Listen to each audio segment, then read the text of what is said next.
has 3 weeks to try again, but the defeat further pushes Israel's now minority government closer to the point of collapse. The BBC's Tom Bateman in Jerusalem. Germany's foreign minister cutting short a 3-country foreign trip after testing positive for COVID-19 in Pakistan. News and analysis at townhall.com.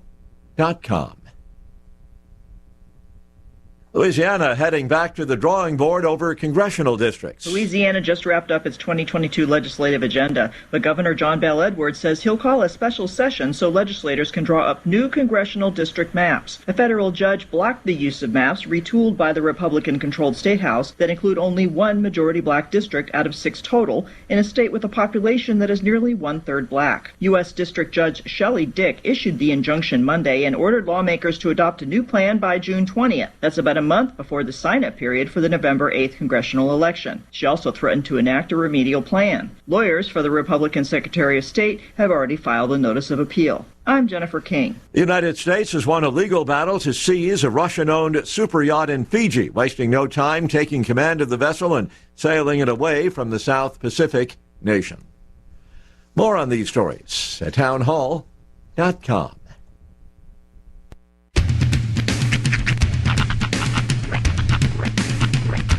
What in the wide world of sports is going on here?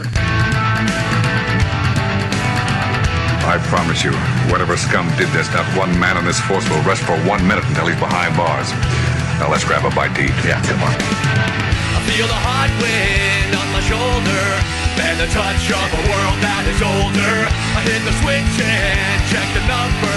I leave it on and then I slumber.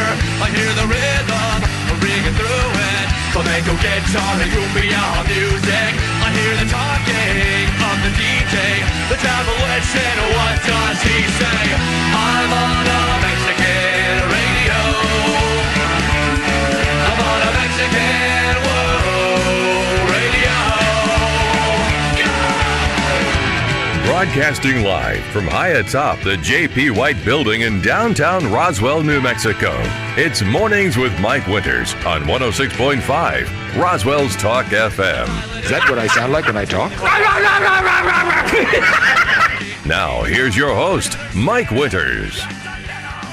And good morning, one and all. Welcome to a morning without Mike Winters. No, I ain't he. That wouldn't be me. No, Mike Winters not here with you this morning. Filling in for Mixmaster Mike. We got S Show Sean on this Tuesday morning. Happy Tuesday to you. Super smalls. Super smalls. Sure. Let's go with that. Hope your Tuesday, the second day of the rest of your life, is off to a fantastic start. Yeah, Mixmaster Mike called me first thing this morning. Let me know he was up basically since 3 a.m. ill and not feeling well. I honestly think that maybe there might be some nonsense going on with his medication. That it was also all you can eat Polish sausage night last night at the Kirk and Dutch, so it could have something to do with that. I actually just triggered a memory in my head. You're probably too young to remember. Did you ever go to the Dutch restaurant in Roswell? No. So when I first moved to Roswell, it was 1997. We moved here, and the first place we ate was a Dutch restaurant called the Kook and Dutch. It actually used to be up on the hill where Pasta Cafe is now. It was a really cool restaurant. They had like a little a sunroom area that had like a cool window, but it was Dutch food. It was very odd. It was delicious. It was very odd, especially for a child, because I was like 13. I was say the only exotic thing I've eaten since in recent past is Mediterranean. Yeah, you tried the new place. Oh yeah, the unnamed place, because they're not spinning with us yet. But you'll figure it out. You'll figure it out. I got to tell you, dude, I tried it and I enjoyed it. I just wish they would have. It was Mediterranean food is a cuisine that relies heavily on the sauces. Ooh, yeah. That are included. I just wish more sauce was included. You know what, though? They had a spicy cauliflower appetizer that made me very happy. I tried the grape leaves, which I absolutely loved, and I'll tell you this. And the falafel too. I didn't try. It was. I had the what is it called? Kebe. A kebe. Kebe. It's basically, it was like a wheat flour like falafel mix with like this. It was like beef and lentils inside. It was delicious.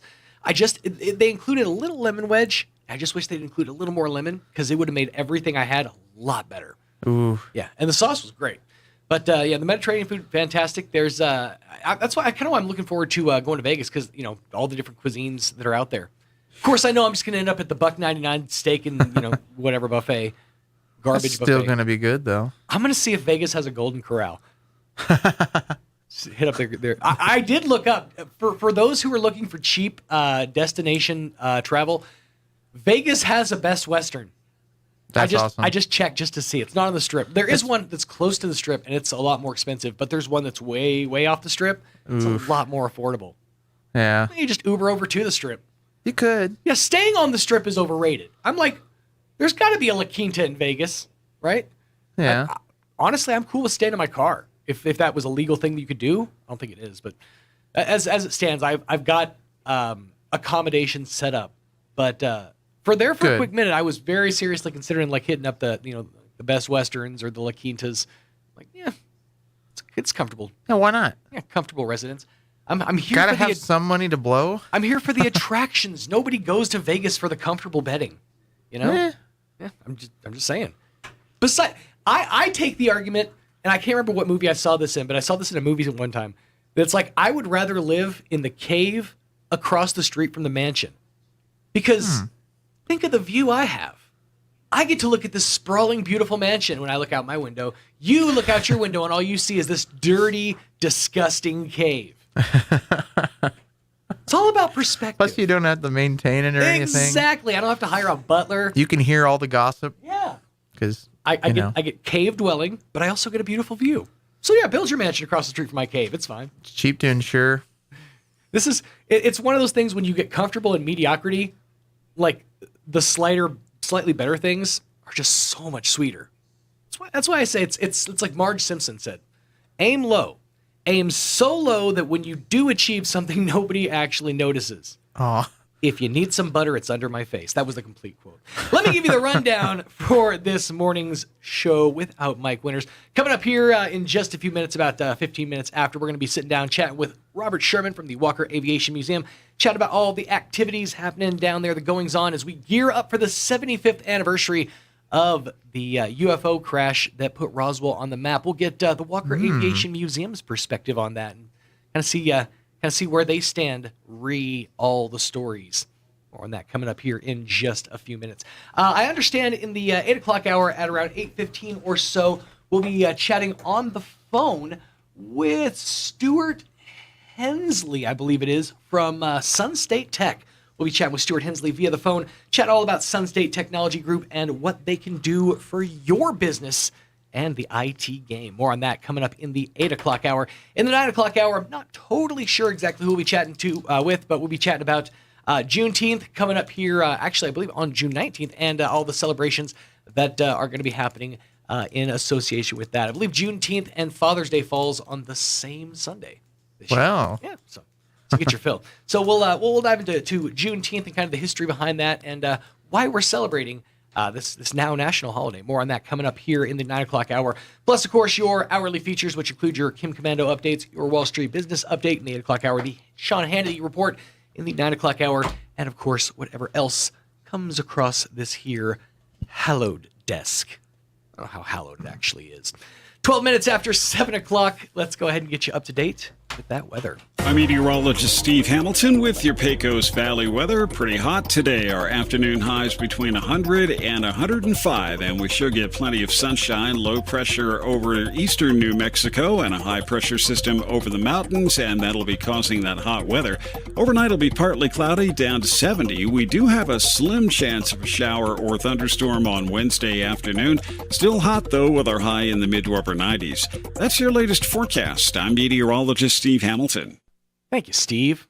You bearer of bad news. Currently 72 degrees, already room temperature on the outside. I got to adjust these headphones. I guess Mike has a bigger head than I give him credit for. Currently 72 degrees, humidity about 34%, winds out of the northwest at about 14 miles per hour. with a barometer about 29.85 inches and the dew point at about 42 degrees. Looking at a high of 101 for today. Sunny and is going to be hot. 101 for the high. Winds out of the north 10 to 15 miles an hour. So at least you'll have some hot, dusty wind in your face. That's good news. Mostly cloudy, then gradually becoming mostly clear overnight with a low of around 69 degrees. Nice. Southwest winds 5 to 10 miles an hour becoming north after midnight. Wednesday, get this, 20% chance of rain after 1 p.m. But don't worry, fans of heat, it's not going to tamp our temperatures all that much.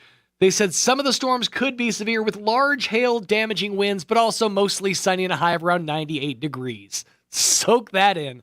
Winds out of the north 10 to 15 miles an hour becoming northeast 15 to 20 miles an hour later in the afternoon. 20% chance of rain increases through your, continues through your Wednesday night, if I knew how English worked. 20% chance of thunderstorms before 1 a.m. Some of those storms could be severe. Again, large hail damaging winds. Mostly cloudy. Low of around 68 for the overnight low. East winds 5 to 15 becoming north after midnight. For Thursday, partly sunny, hot, high of around 97. 103 for the high on Friday, and the heat wave continues into the weekend.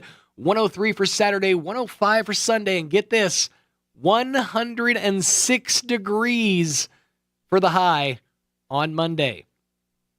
Summertime sucks. There, I said it. Yeah.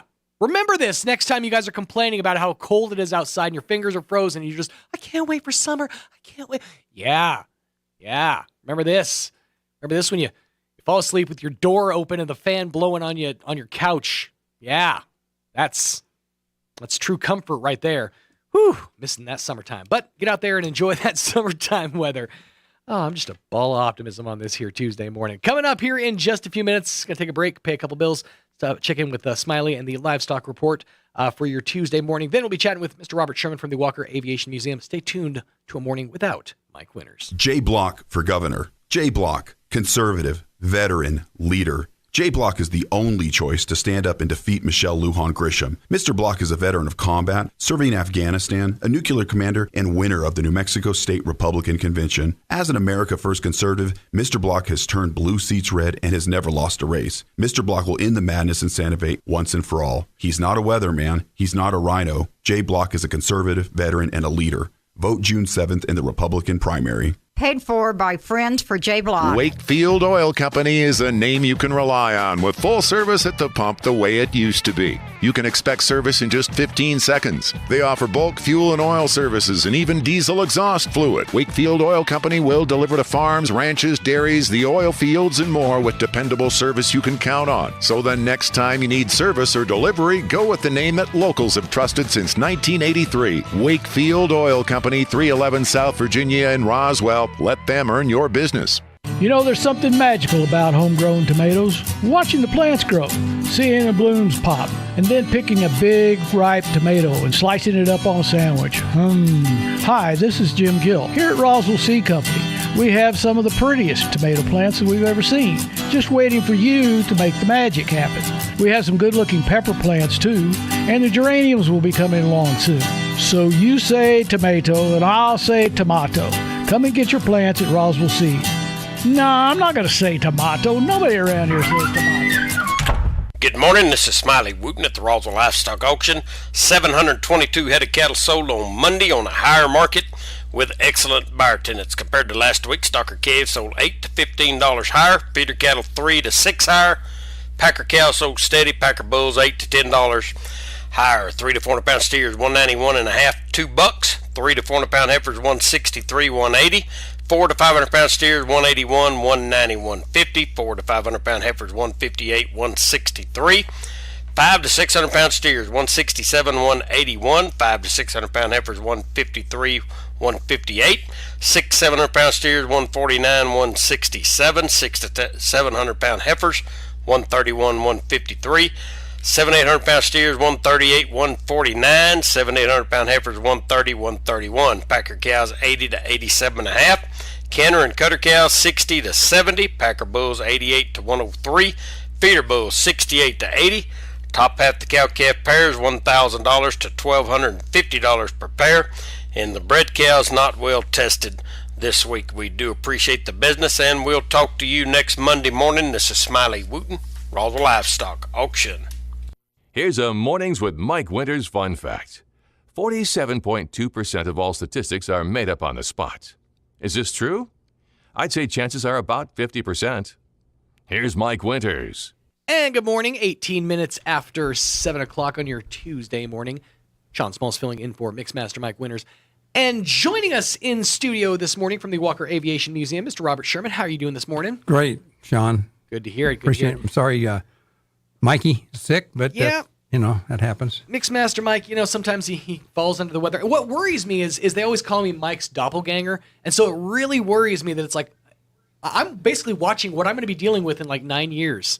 It's like, I don't know if I'm ready for this yet. I don't know if I'm ready to deal with the stresses that are living as Mike Winters. It's a hard knock life, as they say. Yeah. But it's okay because we pick up and we carry on. Obviously, we're kind of coming round the bend of the pandemic. I know COVID-19 is still a thing, but things are kind of loosening up. We're coming out of our houses. We're getting out there. This is going to be the summer that I think people finally stretch their legs and get out. And I think a lot of tourism, a lot of people come into Roswell just to kind of see what we have to offer. And the Walker Aviation Museum, you guys have kept it going pretty much the entire way through.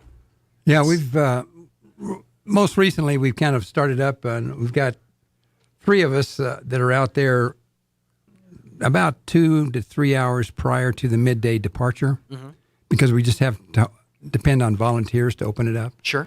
So I usually go out, and I've started going out on Saturday now. So we go out Monday through Saturday, about 2.5 hours, maybe 3 prior to the midday takeoff. And you can find that out by just going to aa.com and punching in ROW for Roswell and Dallas Fort Worth DFW. Right. And you can see when it is and confirm that, in fact, it's flying that day. And so if it is, we're out there we open the doors and we get, anywhere from Bob Donnell yesterday said they only had 5, but I think I had 14 on Saturday. Sure. And it's always kind of it's a positive experience for me because you normally meet really nice folks and you meet veterans, you meet other people that are just interested in the history. And so it's kind of a thing that after, at the end of the day, I think it was worth the drive out there to open it up and do stuff. So when we open it up, we have a couple of different videos that we can have running that have historical stuff on it. And I can go up and we can click on a whole bunch of different things if people are interested in a particular aircraft, and we have several chairs there that they could just sit there in front of the computer screen and watch some of the history of the B-29 or the B-52 or the B-47 and I've got even some other more kind of STEM type things based on my background. I sometimes play the kind of the history and current stuff, what's going on with U-2 or the SR-71 back in the old days and the pressure suits. And both awesome bands, by the way, U2 and SR-71, fantastic bands. Yeah. But, named after the aircraft, obviously, which is funny because I was a huge fan of the band SR-71. It was so hard to find information on the band when I was a kid because I would Google it. I'd never heard of it. A band called SR-71? There is. Yeah, I'll have to show you after we get off the air. But when I was younger, I would Google the band, or I would look up the band online, and I would come up with pictures of aircrafts. So I actually learned about the SR-71 from trying to search for this band. So I was fascinated by it. But one of the things I love about the museum you have out there is your connection to to the STEM world, to science, technology, engineering, and math, and getting kids involved with very almost hands-on displays and sensory displays like that. It's an awesome setup. Yeah, it's great. Bob Donnell and his wife Peggy they're great. They kind of handle the flight simulator stuff that we got from XL Energy grant. Thank you to XL Energy for that. And so we have a couple $6,000. Oh, I guess I'm not supposed to say that. But anyway, they're really not. They're nice flight simulators, and we have them set up for a 172. And they do a little taxiing, which requires kind of a different thing where you steer by your feet without touching the yoke. Really? Yeah. So you just go by throttle and your rudder pedals, and so you get to practice taxiing, and then we have a takeoff and then let them fly. And they fly through these squares, and if they all every time they go through a square, they get a ding, And if they fly through all the squares without missing any, they get this big band playing and kind of celebrates the fact they did a good job. Anyway. I feel like I could hold my own once I'm up there. It's the taking off and the landing that really, really gets me. That's the complicated part of it. Yeah. I watch this lady on TikTok who basically every day you can watch her pre-flight checklist. It takes like an hour and a half to go through all those pre-flight checks just to go up for like 15 minutes. Whew, there's a lot. I mean, and understandably, because you're putting your life in the sky, you need to make sure that everything is up to speed. And you guys have some really cool simulators out there at the museum that allow people to do that. Yeah, right now the simulators are Lockheed software, and it's EduStations from STEM Pilot Incorporated. They're out of Connecticut. But it'll actually fly 50 different aircraft, and if you get a pilot coming in and go, 172, big deal, blah, blah, blah. You say, well, if you wanted to, you could select an F-35 fighter landed Istanbul, Turkey at 9 o'clock at night in the rain. Whoa, and they go, okay, a little more challenging, so. Right. I like that. You can step things up a notch. Oh, sure. Set the difficulty level. Once they get up to speed, they can switch over. And I know my sister's son was here visiting he lives in Manhattan. So we got him. He was flying around New York City telling me about 90% of it was accurate, but he said, no, this right here is not in this location. It's over here, whatever. Right. So, but he had a lot of fun just putting around the area. It's about as accurate as we call it, like say Google Maps is. Yeah. It's not always gonna hit, but it's at least slightly accurate. I was never big on flight simulators growing up, but I used to play Top Gun on the NES. It is impossible to land that plane on the aircraft carrier. I tried for like hours and hours, never could do it. So it's really cool to see how far they've come with flight simulators and the technology behind it, and that you can input any kind of conditions, any place, and different aircraft. That's really neat. By the way, WalkerAirForceBase.org, WAFB. Museum.org is our website, and we right now our current board members, just bring up to speed, is of course myself. Katie Yates is our treasurer, and we're looking for a new treasurer because she's going to start teaching full time. Oh, nice. Sandy Correa, Bob Donnell, Julie Anna Halverson, who's now one of our city council people, Judy Armstrong, Jerry Cloffer, Friar Milwaukee, and Stephen Miller.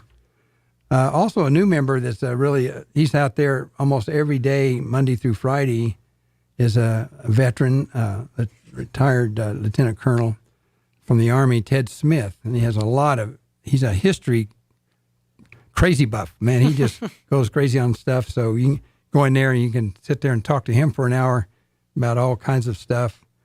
He's down right now in San Antonio, but he'll be back here probably by Wednesday or Thursday.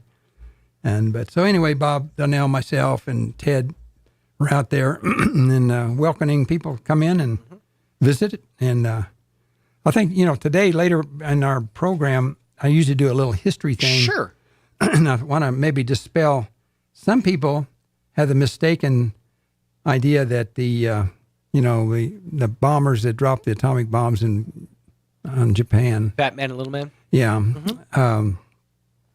came out of Walker, or the Walker Aviation, or the Walker Air Force Base, but it wasn't that until later, Roswell Army Airfield. Okay, but kind of clarify that where they came from Wendover, from the last stage of kind of how that set up, and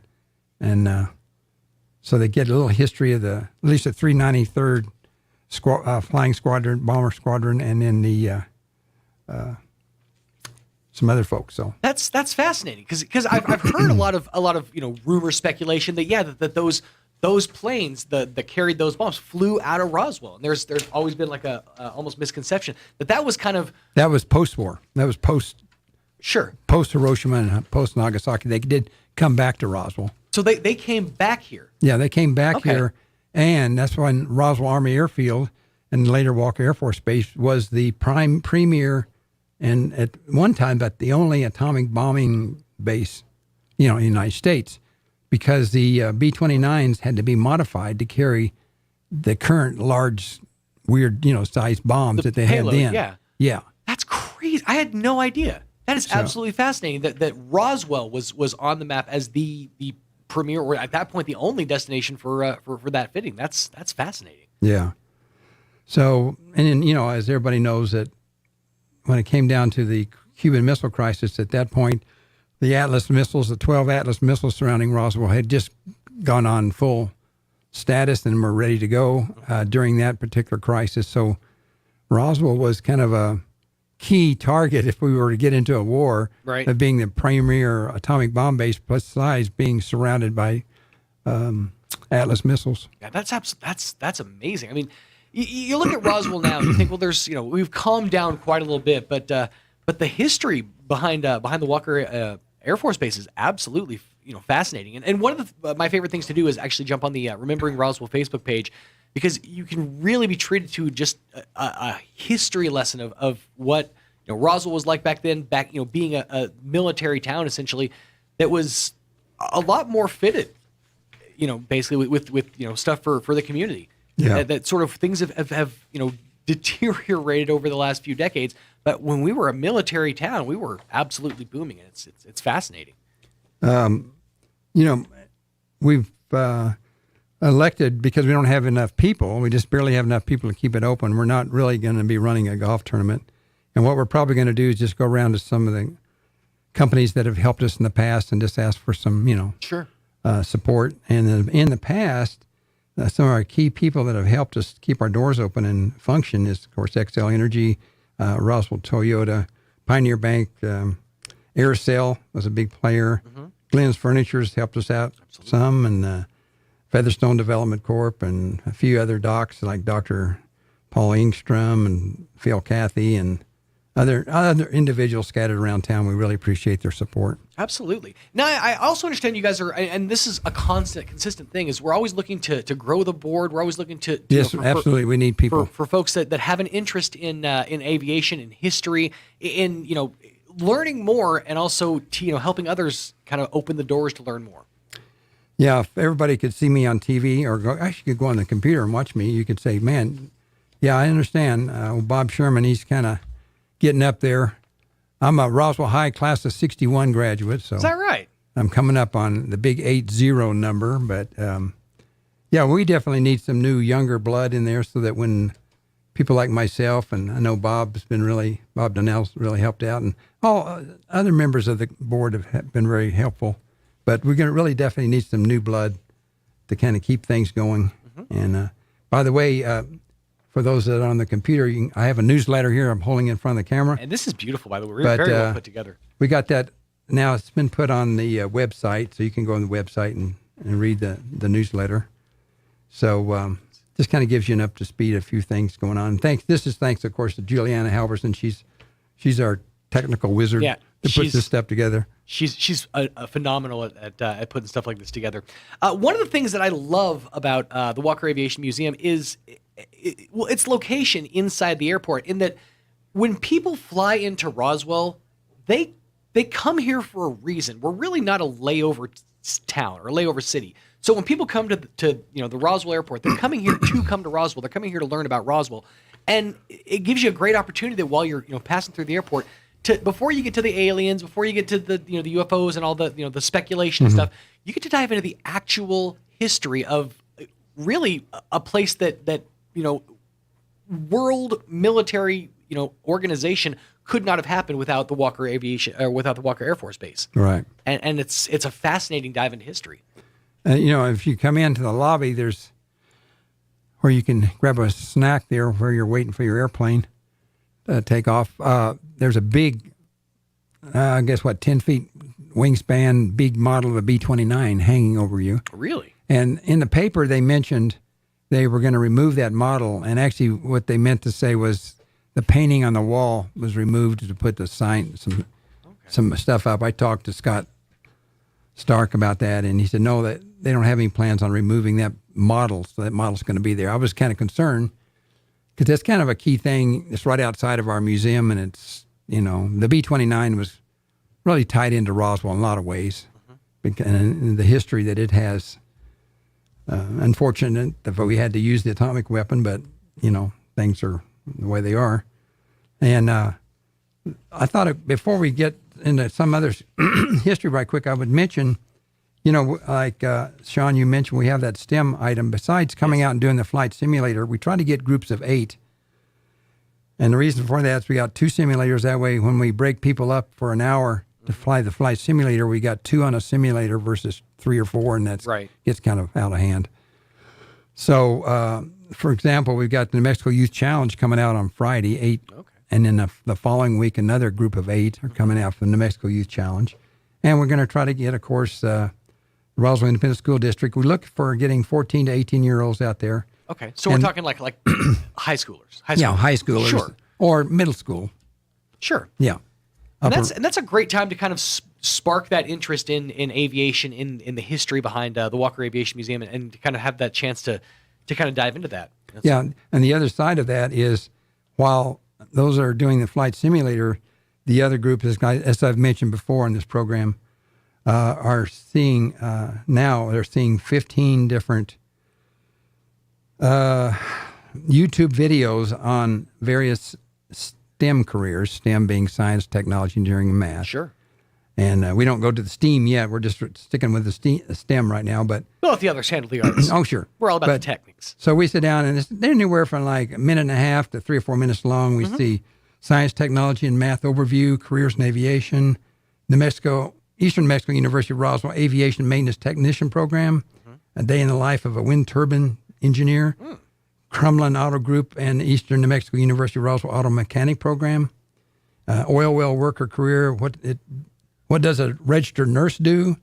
Architectural engineering versus architecture, what's the difference? And now we're running 5 really short but really interesting U.S. Air Force recruiting videos on technical training overview, aerospace ground equipment, air traffic control, electronic principles, and geospatial intelligence. Okay. And the last one we show is Day in the Life at CIA. Really? Yeah. Okay. And the reason I got that idea... I thought that you couldn't confirm or deny that you have spent a day in life. Well, if you watch CIA. that, then I take Science News and some other science magazines, and on the back recently of the Science News magazine that comes, there's a full page on the total back cover on all the technical science jobs you can get at the CIA.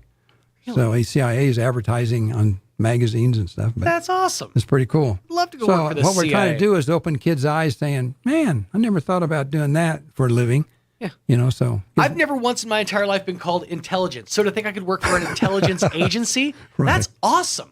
Just sign me up. I'm in. And that's great too, because it's giving the next generation, the kids that are coming up, some ideas. You don't have to necessarily be dead set on, I'm going to be this when I grow up. You can come in wondering and be open to all sorts of different career opportunities. And this is a great chance to kind of dip a toe into a lot of different careers. Yeah. Steve Griffin is a retired Navy guy, but he was a professional weatherman the whole time, and he's put in a lot of his equipment. We've got it now labeled, it's hanging on the wall there. And you also come in and people can touch the touch screen, just similar. We worked with the UFO Museum when they updated their stuff with the Walker stuff when you go in there. So you can touch and get a two-minute history of Walker Air Force Base, or you can get a 2-minute history of the Atlas F missile. That's very cool. So that's still there, along with the other videos that we have running. So yeah, and that's one thing that I admire about the Walker Aviation Museum is the adherence to the new tech, to the touch screens, to the STEM installations. You guys have kind of your fingers in a lot of different pies, and you're keeping kids and this next generation interested and active in learning about the history of the Walker Air Force Base. Yeah. It's absolutely great. Real quick before we dive into the history lesson, I did want to talk about the Amazon Smile affiliate program. Oh yes, right. Because that's one way that if you're thinking I want to help out the Walker Aviation Museum, what they're doing and their mission, you just don't know how. Well, if you're shopping on Amazon, they've got a Smile link. It's super simple and super easy to use. That's right. Yeah, you head over to I believe you head over to the Walker Aviation Museum website, which is wafbmuseum.org. There's a link on the website, and then that'll link you to Amazon. You just do your shopping through there, and a portion of the proceeds go directly back to the Walker Aviation Museum. Right. That's right. And that's what I try to make sure I do, because I get a few books and stuff. I exclusively buy my paper towels and toilet paper on Amazon. I do what I can. Too much information. Okay. You know, I go Viva and Angel Soft. That's too much information. So let's dive into a little history, because you kind of gave us a little taste a second ago, but I'm fascinated by this because I wasn't born in Roswell, but I'm as close to a native son as you could be. I spent a lot of time here, and I've heard a lot of those stories that Roswell was the center point for all of the goings on with Fat Man and Little Man, and that New Mexico and of all the things that happened with Los Alamos and down in Alamogordo, that we were the place that it launched from. So let's dive in. Okay. Wendover Field, or Wendover Air Force Base. A lot of people mistakenly think the Enola Gay that dropped the atomic bomb in Hiroshima and Boxcar, which dropped in Nagasaki, which was an alternate target, came from Roswell Army Airfield and later Walker Air Force Base. The history of the bombers and the 393rd Bomb Squadron 509th Composite Group were all very important parts of the Walker Air Force Base after the war, and it's tied very closely to Wendover. And this is why. Wendover Army Airfield's history began in 1940 when the United States Army began looking for additional bombing ranges. Area near the town of Wendover, big population of 100 people at that time, in 1940, was well suited for the needs because it was virtually uninhabited. Only people that got upset were the ranchers when they took a large section of that. Sure. Had excellent flying weather. It was the nearest largest city was Salt Lake City, about 100 miles to the east. It's right on the border, the western border of Utah. Okay. Okay, the population, though isolated, it's served by the Western Pacific Railroad, so they could get, material in there pretty easy. Construction on the base began in September 1940 and the bombing range in November 1940. The base and associated bombing ranges, get this, was 1,822,000 acres. Wow. It was the base so a little bit of space. Yeah, the base and the bombing range and the gunnery range and all that stuff was 86 miles long and between 18 and 36 miles wide, running up and down that 86 miles. So you can kind of imagine what that'd be like from here down to Artesia all the way to Rio Doso. You know what I mean? So the ranchers complained about being overridden by the governor and the War Department. So they said, no, we're going to put that here. So the United States entered World War II. Wendover Field took on the great importance, and it was a really large bombing range. So the new base was supplied and serviced by the Ogden Air Depot out of Hill Field, like Hill Air Force Base in the future. By late 1943, there were 2,000 civilian employees at Wendover, 17,500 military personnel at Wendover, and construction had started, and they'd built already 3 8,100-foot runways, 300,000 square foot ramp, all that kind of stuff. And by May 1945, the base had 668 buildings on it, 300-bed hospital, gymnasium, swimming pool, 361 housing units. You get the idea. It was a big base. Training of B-17 Flying Fortress and B-24 Liberator groups began in April 42 using this bombing area. So between 42 and 44, Wendover hosted 20 newly formed B-17 or B-24 bombing groups. Okay. Now, in June 43, preparation began for the operational use of atomic bombs. Right. The best plane, I didn't know this, the best plane to use to carry and drop the atomic bomb at that time was the British Lancaster. Oh, okay. Because it had a 33-foot bomb bay, huge bomb bay. Sure. So, but Major General Groves, the director of the Manhattan Project, and General Hap Arnold, chief of the United States Army Air Forces, wanted to use an American airplane. Okay, so the B-29 Super Fortress was chosen, even though it required substantial modification. And you probably have heard of that. The modifications of those aircraft became known as the Silver Plate. There was. That's what that is. I've heard the terminology. I did not know that's what that was referencing. Okay. The modification project was called the Silver Plate, and the code name eventually became identified with the training and operational aspects of the program as well. Then Hap Arnold selected Colonel Paul Tibbets, an officer with distinguished combat record, in Europe and North Africa and was an expert in the B-29. So Tibbets came to Wendover, and he started training with his guys there. But it was also a reasonable distance by air from the Manhattan Project Site Y at Los Alamos, and also another site in the Salton Sea, which is on the southern tip of California, inland a little bit. There's a salt sea down there. I had to look that up on a Google. Just did a Google thing on Air Station Salton Sea and see where that was. Mm-hmm. But the base was given the code name Kingman and became the Manhattan Project Site K, as in Kilo, K. And the activity to assemble, modify, and flight test prototype bombs was named Project W-47, of all things. And 14 September 44, the 393rd, that's the ones that was at Walker. Right. 393rd Bomb Squadron arrived at Wendover from its former base in Fairmont Army Air Base, Nebraska, where it had been an operational training unit. The 509th Composite Group was created in 17 December 1944, which the 393rd Bomb Squadron became a part. 800 people were assigned off and on of different specialties to the 509th. And the Manhattan Project, the first technical detachments was attached to the 509th. And the 216th Army Air Forces Base Units, bracket special, constructed prototype atomic weapons without nuclear material, of course, and drop tested them.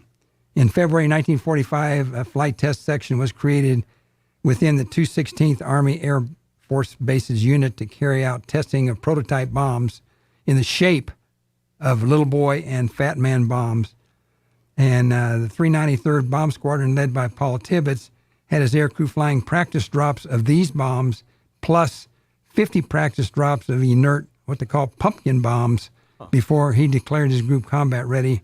At that time, they all jumped on either airplanes or ships, and they headed out for Tinian. And the rest of it's kind of history. Conducted the Hiroshima and Nagasaki bombs on the 6th and 9th of August 1945. And they returned to Roswell, the 509th Composite and the 393rd returned to Roswell on Walker Air Force Base. And today, Wendover is a civilian airport. So that's kind of where all that came from. So this was certainly not, pardon the pun, a fly-by-night operation. They definitely, a lot of planning, a lot of training went into making sure that everything was. And I shortened my, because it goes on paragraph after paragraph. If you read about that, of all the training and special modifications and stuff they did, getting ready to go over to Tinian. And essentially, they put Wendover on the map. They became like the town of Wendover is there because of this military operation. That's right. That's absolutely fascinating. Oh, a big town of 100 people to begin with. Sweet Enola Gay, as they say. Yeah. That's absolutely fascinating. Well, that's awesome. And this is just kind of a sample of some of the history that you can get by visiting the Walker Aviation Museum. There's a ton of amazing stories and amazing information you can get out there. One of the things I noticed, I was actually driving back into town the other day. It fascinates me that I can see and I don't know if there's like a name for it, but I can see the airplane graveyard before I can actually see the water towers here in Roswell. Like I can see all the different planes that we have along the along our tarmac before I actually caught the water towers. That's how significant they are to me. That we have so many just decommissioned planes and planes that are out there for parts or planes that are being worked on. It's always something new to see out there. Now, a lot of those planes, Sean, are they're just being stored. Right. Yeah, because they're active. Like when the 637 Max had their accidents, and Boeing, they had to ground all those airplanes. Right. At one time, we had over 500 active airplanes that were good, but were just sitting here and paying rent to the city of Roswell just to stay here. And with the COVID, slowdown and stuff. Right. So I think we're down to a little less than 300 now. I'm not sure, but Scott Stark could tell you all that. But yeah, you're right. A lot of those are decommissioned that they're kind of taken apart and using parts on, but some of them are still, of course, just good. Sure. And people flying, it's like, man, this is a huge airport, except the building's really little. Yeah. I said, well, those planes are just in storage. You're not actually, flying on a day-to-day basis.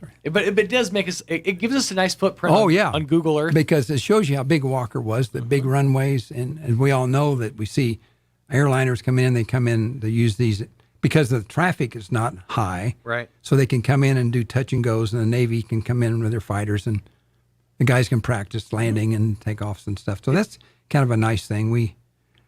If you're like I am, a 30-year Air Force veteran, my wife, even when she hears a fighter jet going overhead, she thinks, wow, that's great. Sound of freedom. Because she's used to that, being on bases where it was just nothing but flying overhead all the time. Oh, sure, absolutely.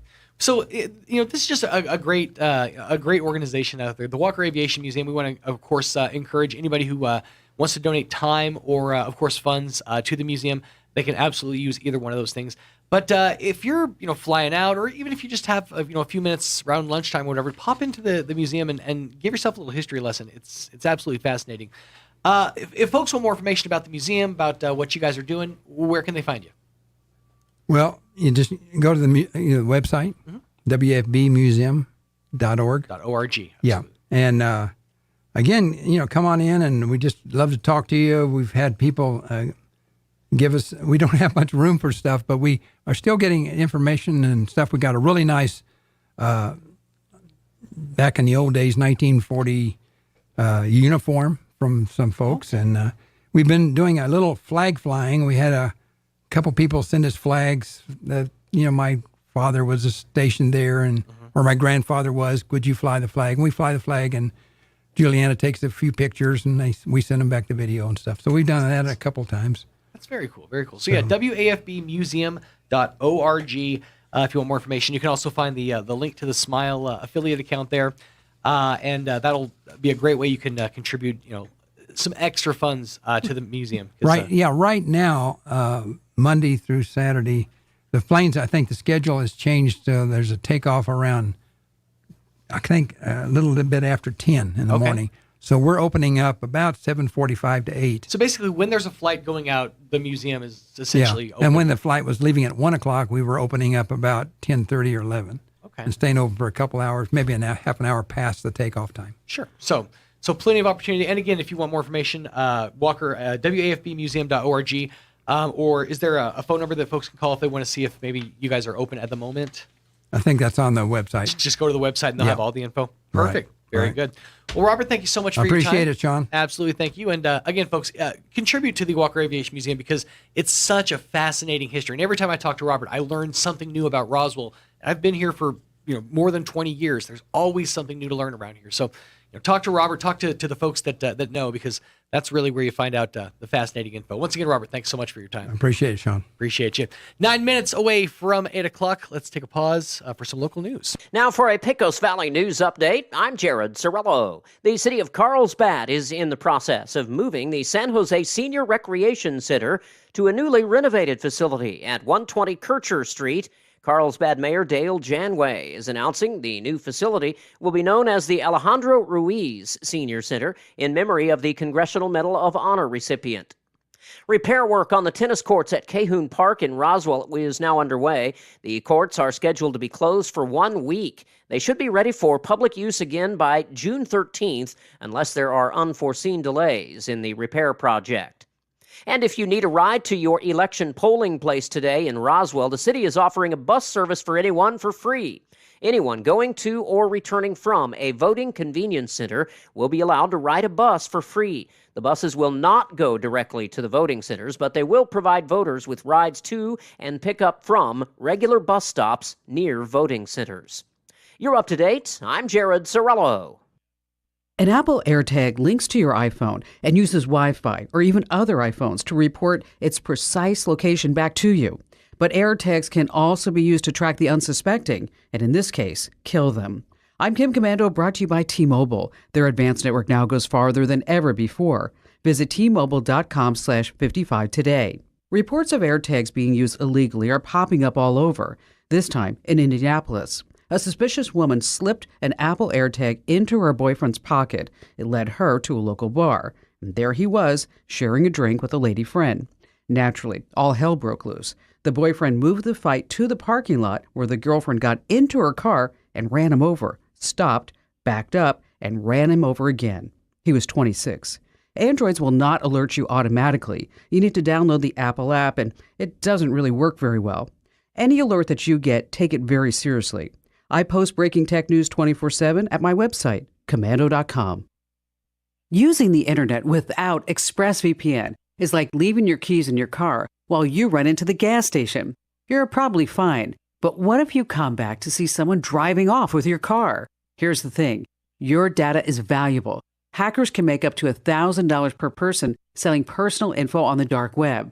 And every time you connect to an unencrypted network at a cafe, hotel, or airport, any hacker on the same network can gain access to your personal data, unless you use ExpressVPN. ExpressVPN creates a secure encrypted tunnel between your device and the internet. Just fire up the app and click one button to get protected. ExpressVPN works on all devices, phones, laptops, tablets, and more, so you can stay secure on the go. Secure your online data today by visiting expressvpn.com/Kim. That's expressvpn.com/Kim to get an extra 3 months free. expressvpn.com/Kim. Here's a Mornings with Mike Winters fun fact. Did you know you share your birthday with at least 9 million other people in the world?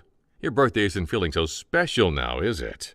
Here's Mike Winters. And good morning, 6 minutes away from 8 o'clock. Let's get you up to date with that weather. I'm meteorologist Steve Hamilton with your Pecos Valley weather. Pretty hot today. Our afternoon highs between 100 and 105, and we should get plenty of sunshine. Low pressure over eastern New Mexico and a high pressure system over the mountains, and that'll be causing that hot weather.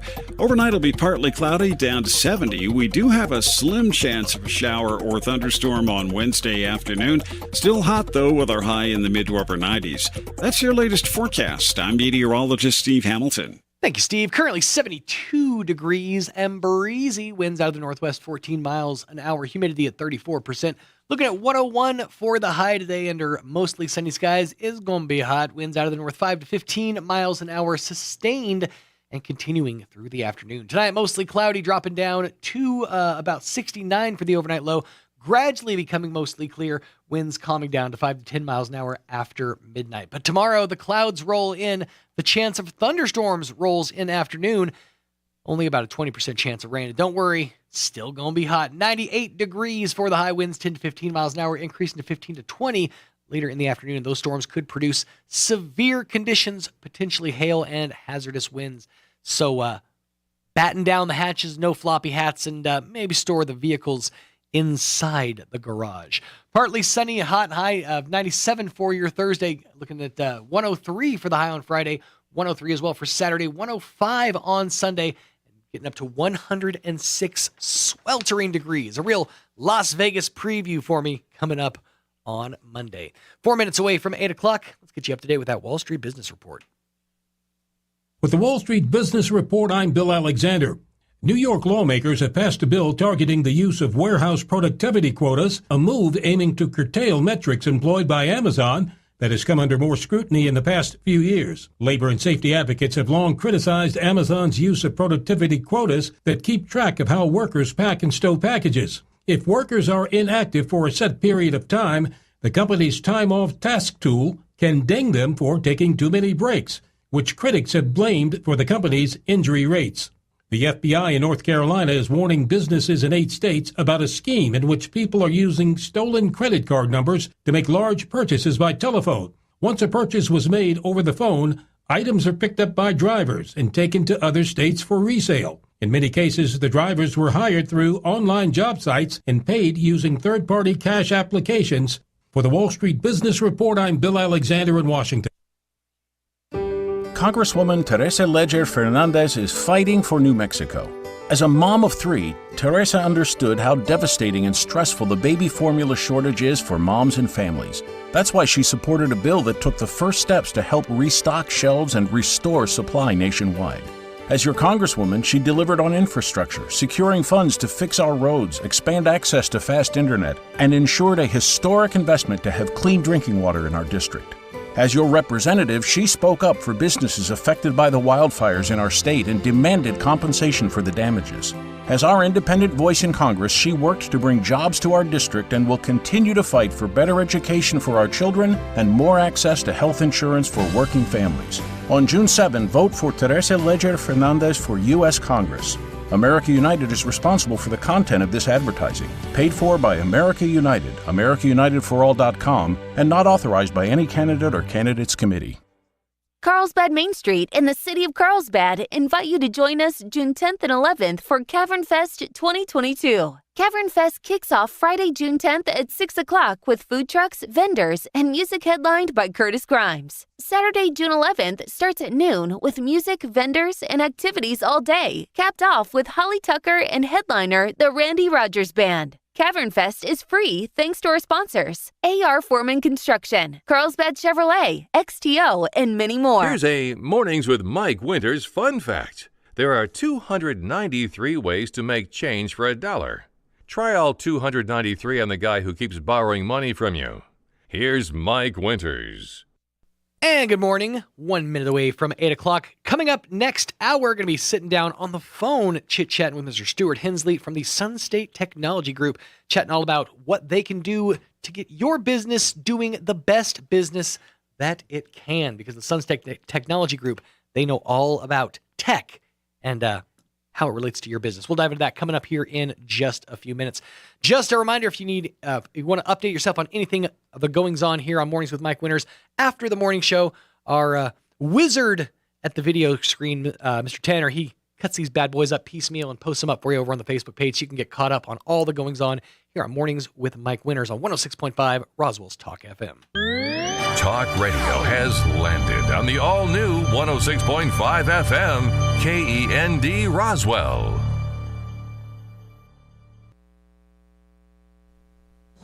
News this hour from townhall.com. I'm Rich Thomason. Fears of a deepening U.S. economic slowdown, possibly a recession, are weighing on Wall Street. The benchmarks opened sharply lower this morning, right on the heels of yesterday's modest gains.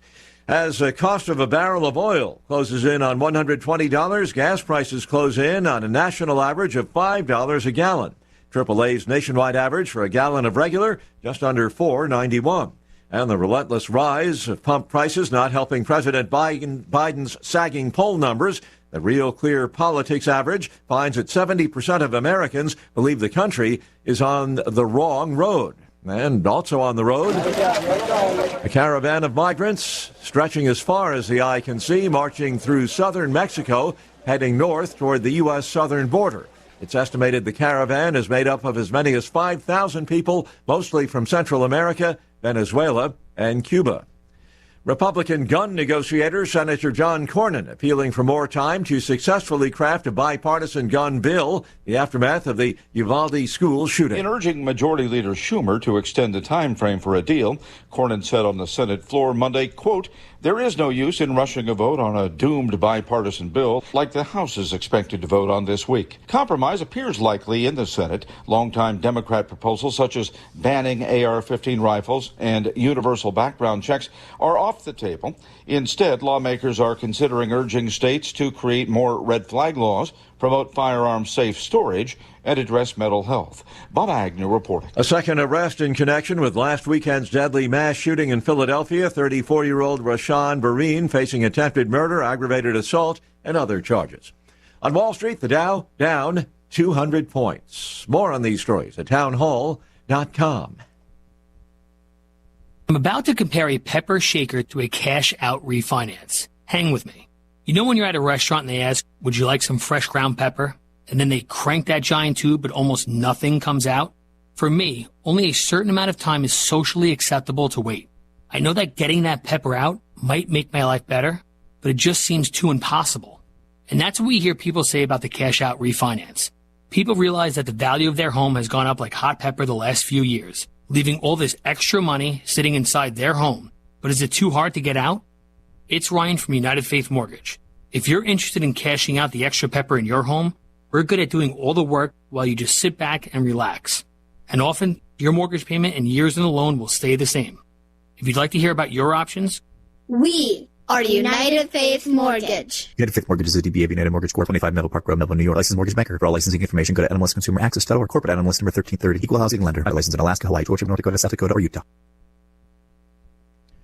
British Prime Minister Boris Johnson has survived a no-confidence vote, securing enough support from his Conservative Party to stay in office despite a substantial rebellion, leaves him a weakened leader with an uncertain future. The BBC's Chris Mason. The first rule of politics, learn how to count. Mathematically, Boris Johnson was the winner. The second rule of politics, numbers often only tell so much of the story. You can claim victory and be robbed of authority in the very same moment. History tells us some things. Sir John Major in 1995 and Theresa May in 2018 both won confidence votes with a bigger proportion of their MPs supporting them. Sir John was crushed in a general election 2 years later. Mrs May was out of power 6 months later. Johnson calls it a convincing win, saying the party should now come together. News and analysis at townhall.com. The bidding war over Spirit Airlines heating up again. JetBlue is boosting its offer for the discount carrier just days after rival Frontier upped its own bid for Spirit. Spirit shareholders slated to vote Friday on Frontier's offer. JetBlue says it would now provide a $350 million reverse breakup payable to Spirit if a deal between the two is not completed for antitrust reasons. That's $150 million more than JetBlue had previously offered to pay. Jason Walker reporting. An Arizona judge rejecting a request by the state's Republican Party to block most mail-in ballots for the 2022 election. A Mojave County Superior Court judge ruling that prohibits the legislature from allowing citizens to vote by mail. More on these stories at townhall.com.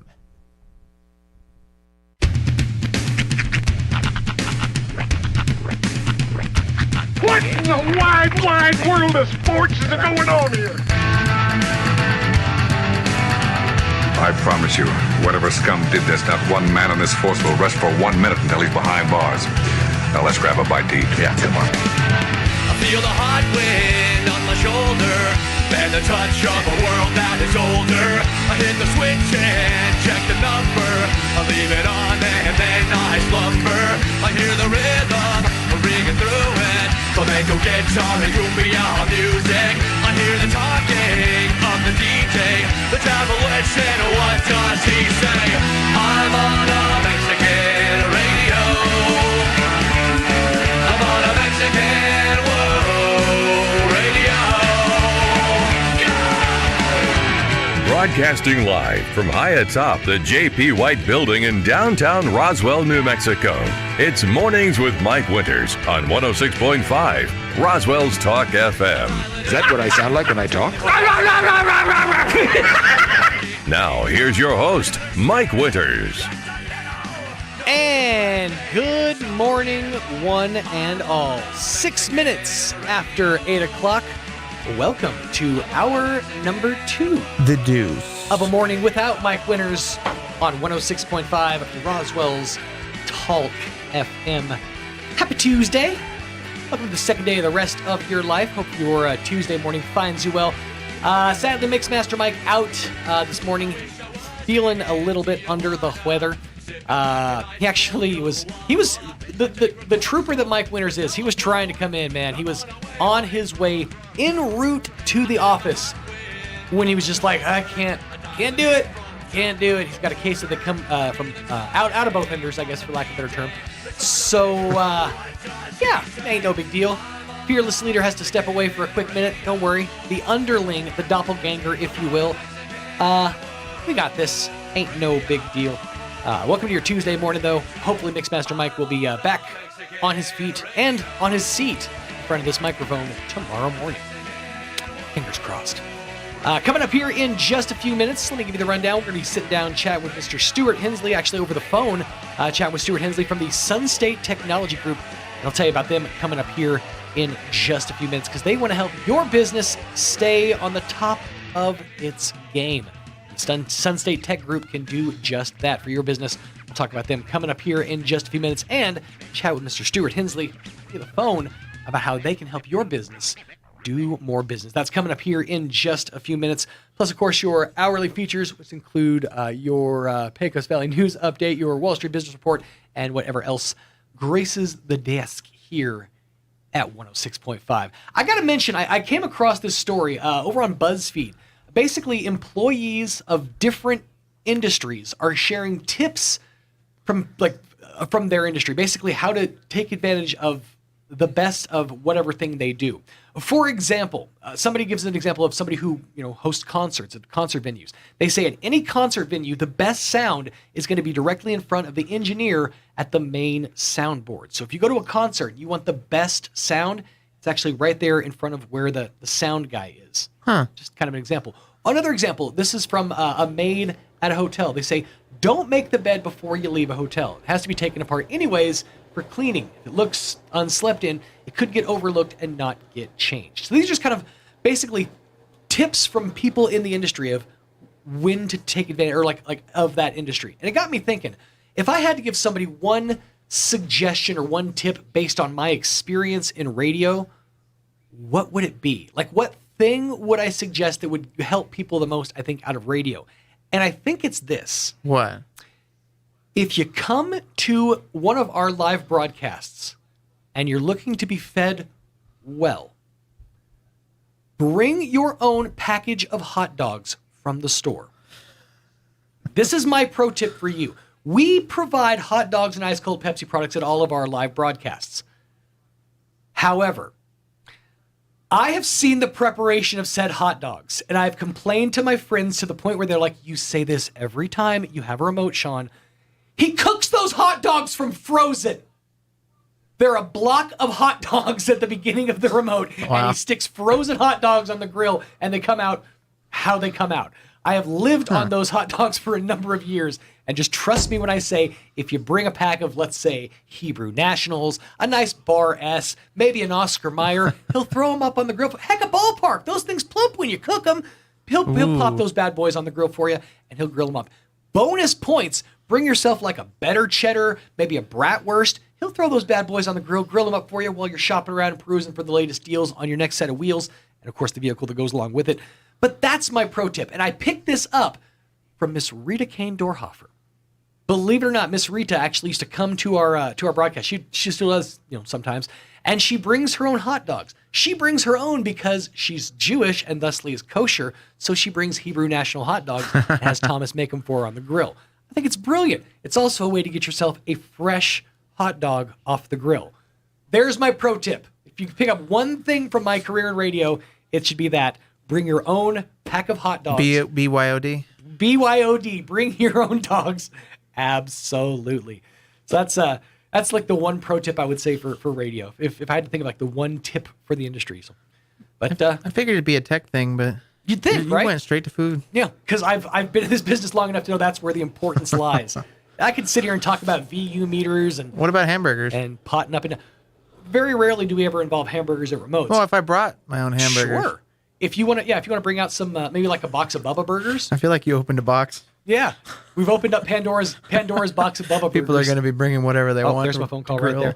Hey, let's take a quick break, pause for the weather, and coming up here in just a few minutes, we're going to be chatting with Mr. Stuart Hensley from the Sun State Technology Group right here on 106.5 Roswell's Talk FM. I'm meteorologist Steve Hamilton with your Pecos Valley weather. Pretty hot today. Our afternoon highs between 100 and 105, and we should get plenty of sunshine, low pressure over eastern New Mexico, and a high pressure system over the mountains, and that'll be causing that hot weather.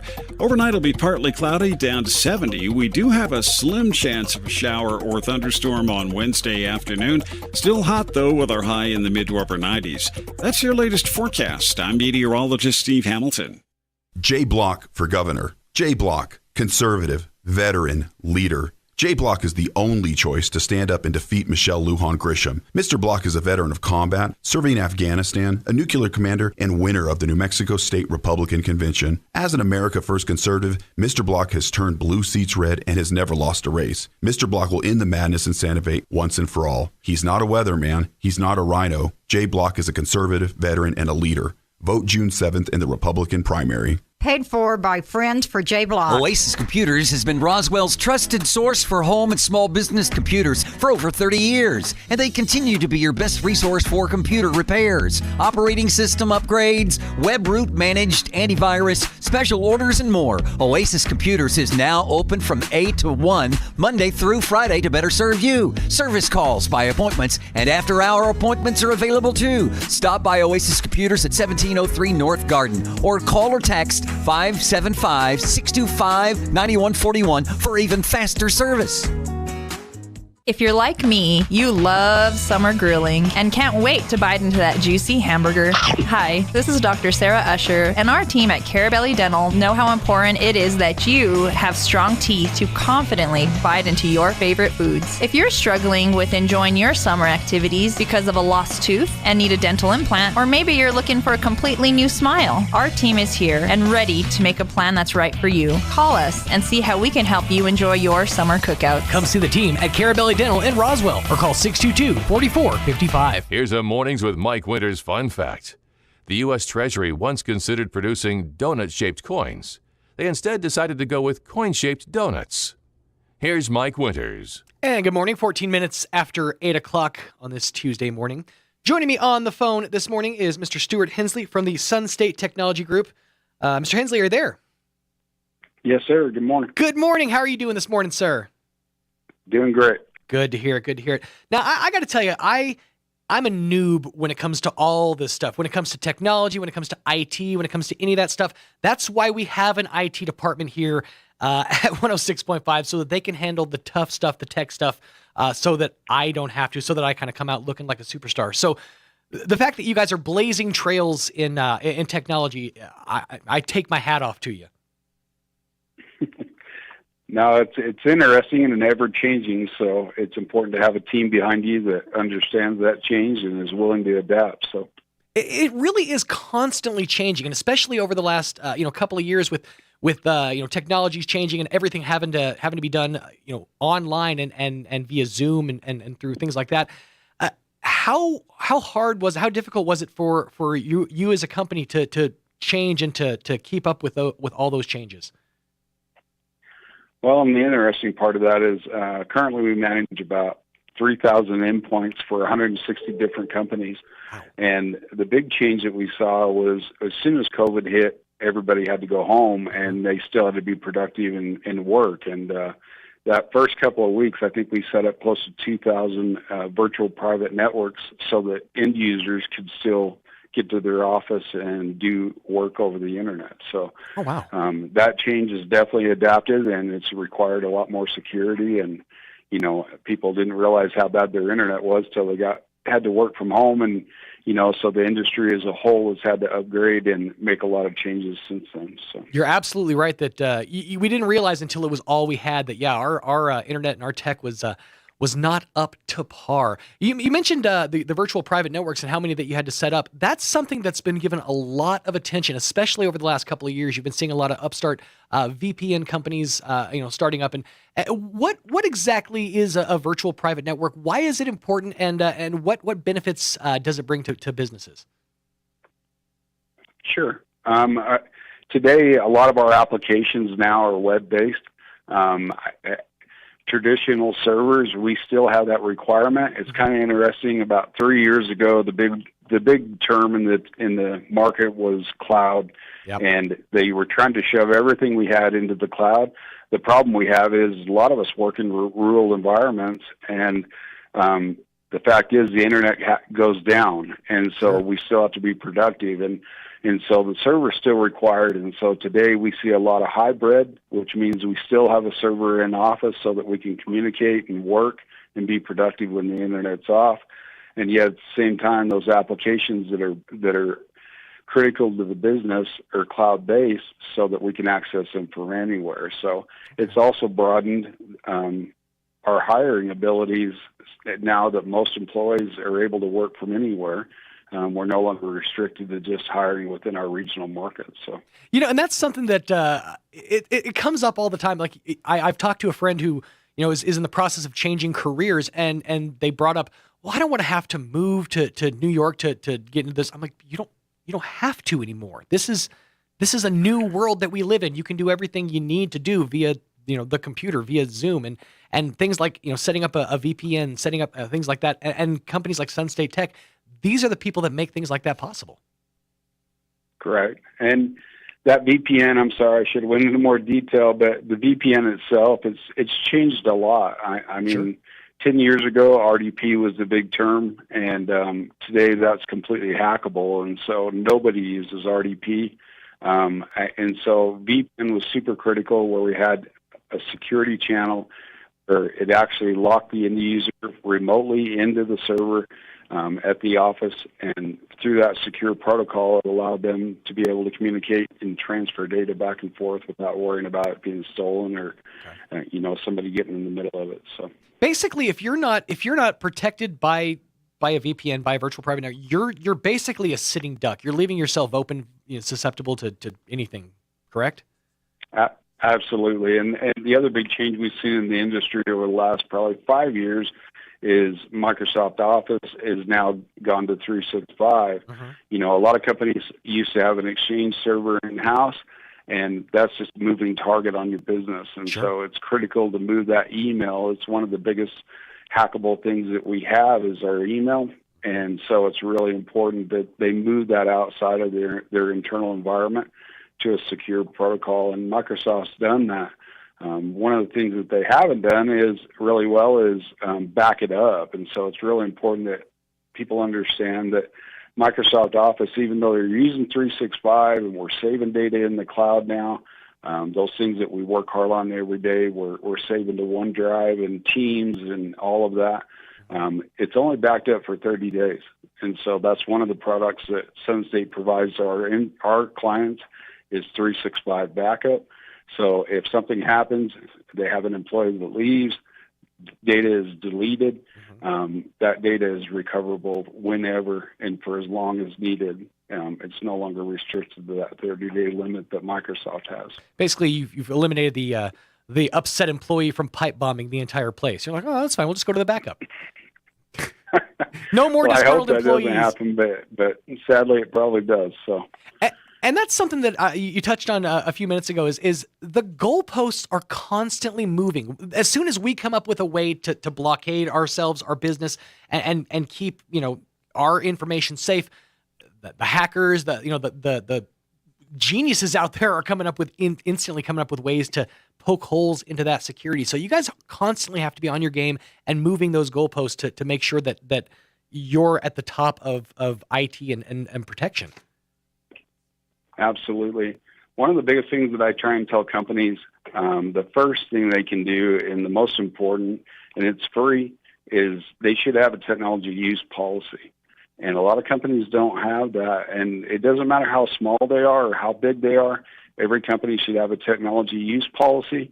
It should include everything that surrounds their company and how they use technology in-house and remote.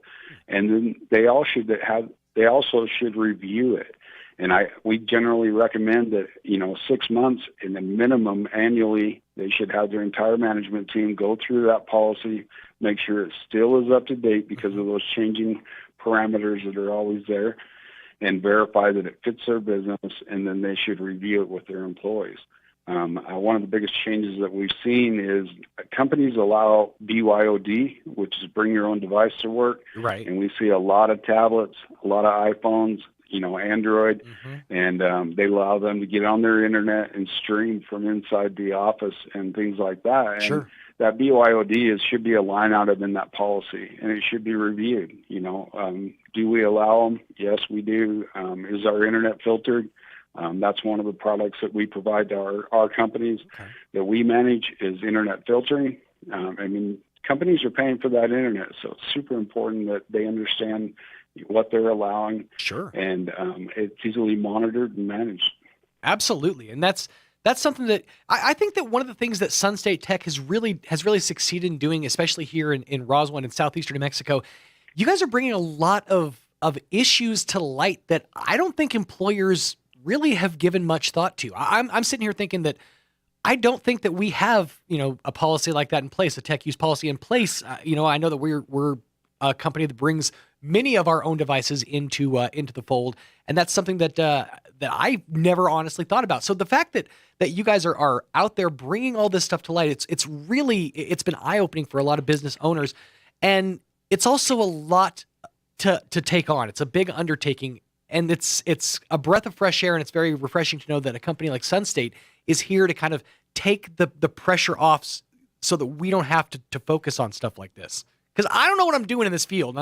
I'm just here to make my business do more business. You guys handle the tech, and there you go. That really is it's definitely refreshing, and it puts your mind at ease to know that.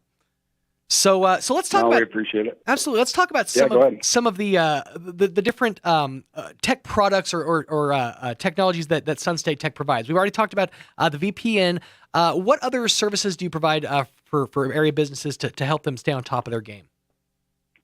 Sure. So some of the main products that we provide what we figured out was insurance companies now have started to create their own policy, and we see that presented and supplied to a lot of companies, and that's that cybersecurity insurance. Mm-hmm. The problem is a lot of companies can't check all the boxes off because they're not doing everything to qualify. And so we started itemizing that list of boxes, because a lot of times companies will bring that to us because we're the IT company and say, do we qualify and can we check all the boxes required for the cybersecurity insurance? And so we specifically set out 2 or 3 years ago to identify the best products we could to quantify and be able to resolve all the issues that the cybersecurity policy was asking for, and to also lower and lessen the liability of all of our clients. And that was a key function for me personally, was not only to reduce Sunstate's liability, but to reduce our clients' liability. And so specifically on the product side, I spoke of internet filtering. Sure. That's one of the key products we provide in our security bundle. Second is we provide email filtering. Okay. Like I spoke, 365 is a great product. Right. We actually provide a filtering above and beyond that. So it's actually scanning that email before it enters the network and their personal devices. And then also, one of the key functions that has been missed over the years is training. And it's specifically on their cybersecurity policy. But 90% of all breaches are the result of employees making mistakes. Sure. And so it's really critical to train and have an ongoing training program. And so cybersecurity training is imperative. It's one of the products that we provide to our clients. And then the last but not least is backup. We not only back up our servers in a couple of different ways, but with 2 different products, but we also do the 365 backup, which takes them beyond what 365 is doing for them, and then securing that data that's in the cloud. Okay. So basically you provide essentially like a tailor-made suite of protection products to a business, to a company, to an organization based on their need. It sounds like you kind of tailor-make programs essentially to fit specifically what that client needs. If maybe they have certain areas that are already filled that they don't necessarily need this aspect, you can kind of tailor the products that you offer to that company, correct? You bet. And we actually provide managed service in 2 different ways. We HOS, which is lease to own, allowing the client to have a softer landing and get into new technology and stay current. Mm-hmm. One of the things that you spoke about and is key to our business is obsolescence. Right. We know that before you ever get it out of the box, it's already starting to outdate. So it's important that we get it out, it stays secure, it's up to date, and that we get the most use out of that technology we possibly can, because sooner or later it's going to outdate. I feel like you need to talk to my boss Gene Dow about that, because he doesn't understand that technology goes obsolete. We're still working off a Dell laptop that's missing the D key. I mean, if it has any breath of use, we will find use for it here at Pecos Valley Broadcasting. Send it our way. Well, and we see that a lot, and nobody understands being able to, get the most out of their business and, cutting costs everywhere they can. One of the key things to remember, though, is that part of that review of that technology use policy is that administrative team and management team for every business should at least quarterly take a look at an IT budget, and they should be setting money aside to ensure that they're staying current work with a partner like Sunstate to be able to provide products and stay current. The biggest thing that has happened is Microsoft constantly pushes forward. Of course, we're in Windows 11 on the desktop now, but Windows 7 is no longer patchable. Windows 8 is just coming out of that patchable scenario. So if you're not able to receive those security patches and be able to stay current, those vulnerabilities are being exploited. Absolutely, and that's something that that needs to be addressed, needs to be thought about. But again, when your mindset is the day-to-day minutia of making the business work, it's easy to put yourself into that mindset of if it ain't broke, don't fix it. But this is one of those things that you need to continuously fix because it's breaking on the other end. Essentially, it's kind of the back end is breaking out. We kind of have to keep patching it to make sure that it still functions. Well, and it's important for your IT team to have those conversations. One of the things that I feel like that we do extremely well is we have excellent customer reps and salesmen, but our CSA, specifically our customer service advocate, they actually are tied directly to a group of clients. And what they do is we have QBRs or TBRs, quarterly business reviews, and our goal is to work with that client and let them know every quarter at a minimum what we're doing for them. We send reports every month. This is what's happening with your current hardware and patching, how many service tickets their team is putting in, what the surveys look like. It's one of the things that we pride ourselves on is our surveys. We actually have a streamer on our website that runs 24/7, and it shows live comments from our customers, to our team. Sometimes they give out a shout out specifically to their favorite tech, or because we do have excellent technicians. Absolutely. And so they create a bond with them, and and they have trust, and they know that they can submit a service ticket, and they're going to get an immediate response, and that they're going to get their issue taken care of. So this isn't just a one and done. This is a consistent relationship. Basically, once you start a relationship with a client, you're taking them by the hand and you're guiding them through the entire process and staying with them every step of the way. You're not just giving them the stuff and saying you're on your own. This is it's basically building a relationship. Absolutely. Yeah, there is no one and done. As a matter of fact, Sunstate doesn't do T&M. We create that partner relationship. Our goal is to get in with you and to figure out exactly what your needs are, work within your budget, and then start to move you in the right direction of security, and then also keeping you updated in the latest technology. Excellent. So let's just say I own a business. I don't know anything about cybersecurity. I don't know anything about IT or tech or any of the stuff that we've talked about today. What's my first step? What do you suggest as far as like reaching out to you guys? What should I do initially? Yeah, absolutely. You guys, anybody can call us. We can set up an appointment. A rep will come and do a survey and listen and actually hear what your issues are and where maybe you guys feel like you would like to go, understand what your business does. And then from there, we'll curtail it, bring an engineer on site and do a site survey. Again, our goal is to talk to everybody, not just management, but the end users themselves to understand what their pain points are.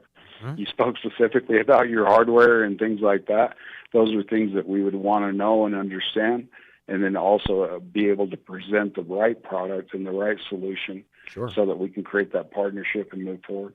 And I like that you speak with everyone, because management sees some problems, but speaking from the perspective of one of the peons, there's a lot that we don't tell management. There's a lot that we handle ourselves. Agreed. And we work, we kind of figure tech workarounds and, this is how you do that. It's kind of passed on from peon to peon. So it's good that you talk to, and I don't mean to say peon, but it's good that you talk to everyone in the business because it gives you a full breadth picture of the situation at hand. Absolutely. And as that ball constantly moves, antivirus is super important. I didn't get to speak to it, but, one of the things that we pride ourselves on is staying current. Currently, we just moved to our verticals that we manage. We take care of just about every business type you can imagine. But we specifically have solid verticals that we work within, nonprofit, emergency service, manufacturing.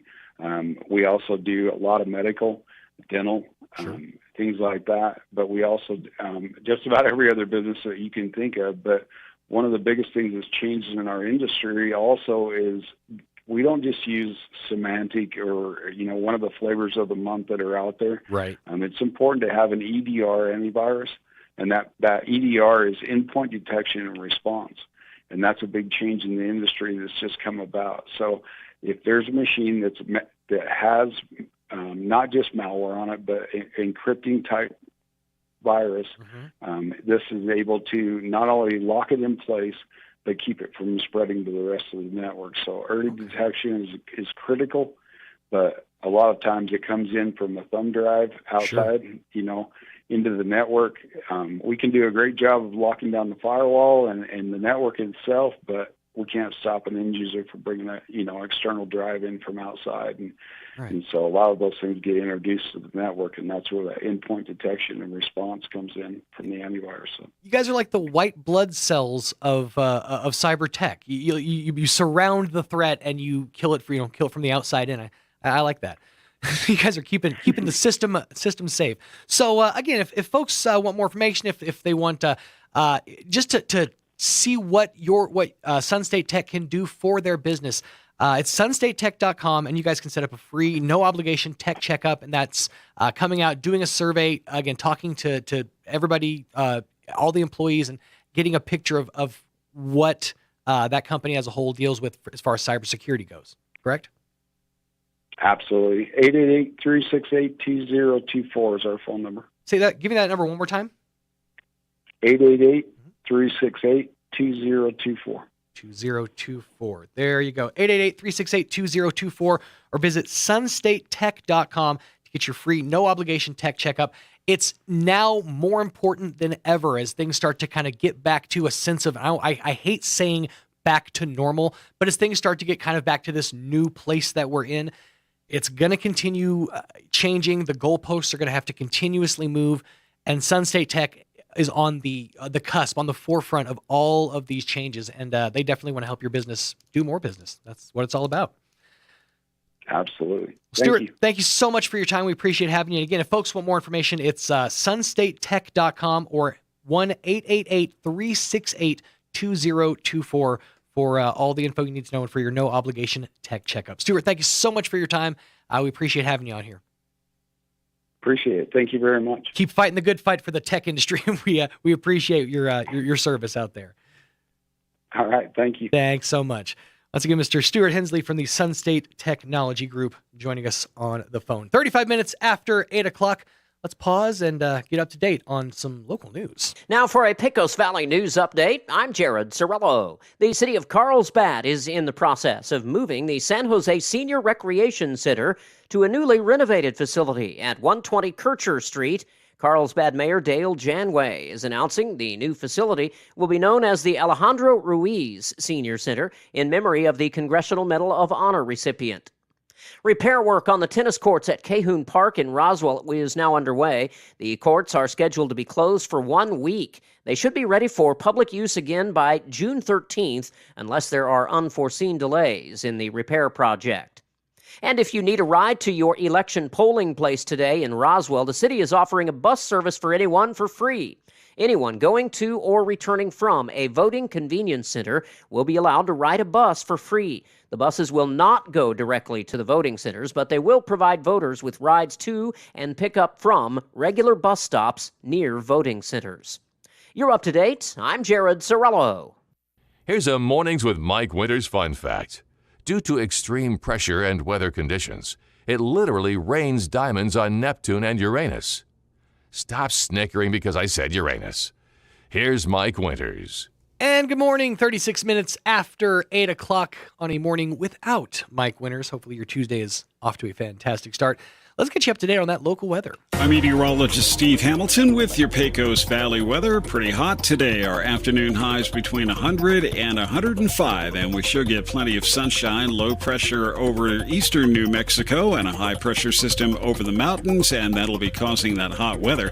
Overnight it'll be partly cloudy, down to 70. We do have a slim chance of a shower or thunderstorm on Wednesday afternoon. Still hot though, with our high in the mid to upper 90s. That's your latest forecast. I'm meteorologist Steve Hamilton. Thank you, Steve. Currently 77 degrees on this windy Tuesday morning, not Wednesday. Winds out of the north currently at about 14 miles an hour. I'm just saying windy because the weed trees just outside of my window are they're whipping. Winds out of the north 14 miles an hour currently at 47% humidity. Barometer at about 29.89 inches with a dew point of 55 degrees. Looking for a high of 101 degrees round Roswell way today. Just a lot of stuff sticking to a lot of other stuff. Mostly sunny for the rest of today as well until the sun goes down, and then mostly dark. 10 to 15 mile an hour winds out of the north expected throughout the rest of the afternoon. For tonight, mostly cloudy, gradually becoming mostly clear, dropping down to 69 degrees for the overnight low once things kind of calm down a little bit. Winds out of the southeast 5 to 10 miles an hour becoming north after the midnight hour. And for your Wednesday, that's when things get a little complicated. 20% chance of showers and thunderstorms afternoon. Some of those storms could be severe with large hail and damaging winds. Partly sunny and hot, a high of around 98 degrees for the high. Winds out of the north 10 to 15 miles an hour, becoming northeast 15 to 20 later in the afternoon. That 20% chance of rain continues through your Wednesday night. Storms through midnight, mostly cloudy, and a low of around 68 degrees. Winds out of the east 5 to 15, becoming north after midnight. Thursday, partly sunny, getting up to 97, and that's when the suck begins for the weekend ahead. Hopefully you got someplace cool and wet to hang out in, because it's going to be hot and muggy. Sunny and 103 for the high on Friday, 103 as well for the high on Saturday, 105 for Sunday, and then just a big barrel full of suck, 106 for the high on Monday. Ugh. Just, ugh. 39 minutes after 8 o'clock. I know I complain a lot. Let's get you up to date with that business update. With the Wall Street Business Report, I'm Bill Alexander. New York lawmakers have passed a bill targeting the use of warehouse productivity quotas, a move aiming to curtail metrics employed by Amazon that has come under more scrutiny in the past few years. Labor and safety advocates have long criticized Amazon's use of productivity quotas that keep track of how workers pack and stow packages. If workers are inactive for a set period of time, the company's time-off task tool can ding them for taking too many breaks, which critics have blamed for the company's injury rates.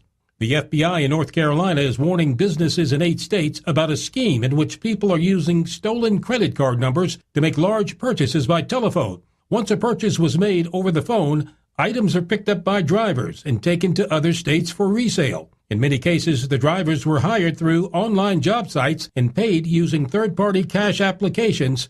For the Wall Street Business Report, I'm Bill Alexander in Washington. Congresswoman Teresa Leger Fernandez is fighting for New Mexico. As a mom of 3, Teresa understood how devastating and stressful the baby formula shortage is for moms and families. That's why she supported a bill that took the first steps to help restock shelves and restore supply nationwide. As your Congresswoman, she delivered on infrastructure, securing funds to fix our roads, expand access to fast internet, and ensured a historic investment to have clean drinking water in our district.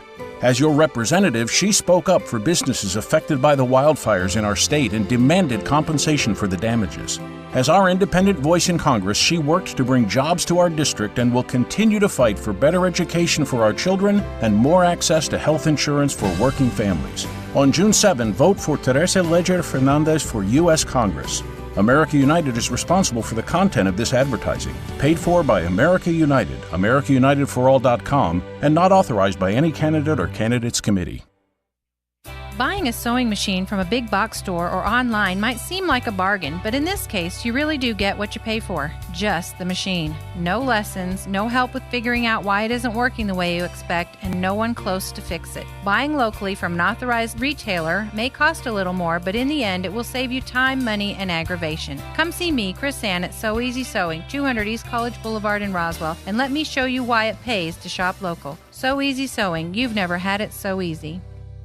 Jay Block for governor. Jay Block, conservative, veteran, leader. Jay Block is the only choice to stand up and defeat Michelle Lujan Grisham. Mr. Block is a veteran of combat, serving in Afghanistan, a nuclear commander, and winner of the New Mexico State Republican Convention. As an America First conservative, Mr. Block has turned blue seats red and has never lost a race. Mr. Block will end the madness in Santa Fe once and for all. He's not a weatherman. He's not a rhino. Jay Block is a conservative, veteran, and a leader. Vote June 7th in the Republican primary. Paid for by Friends for Jay Block. Here's a Mornings with Mike Winters fun fact.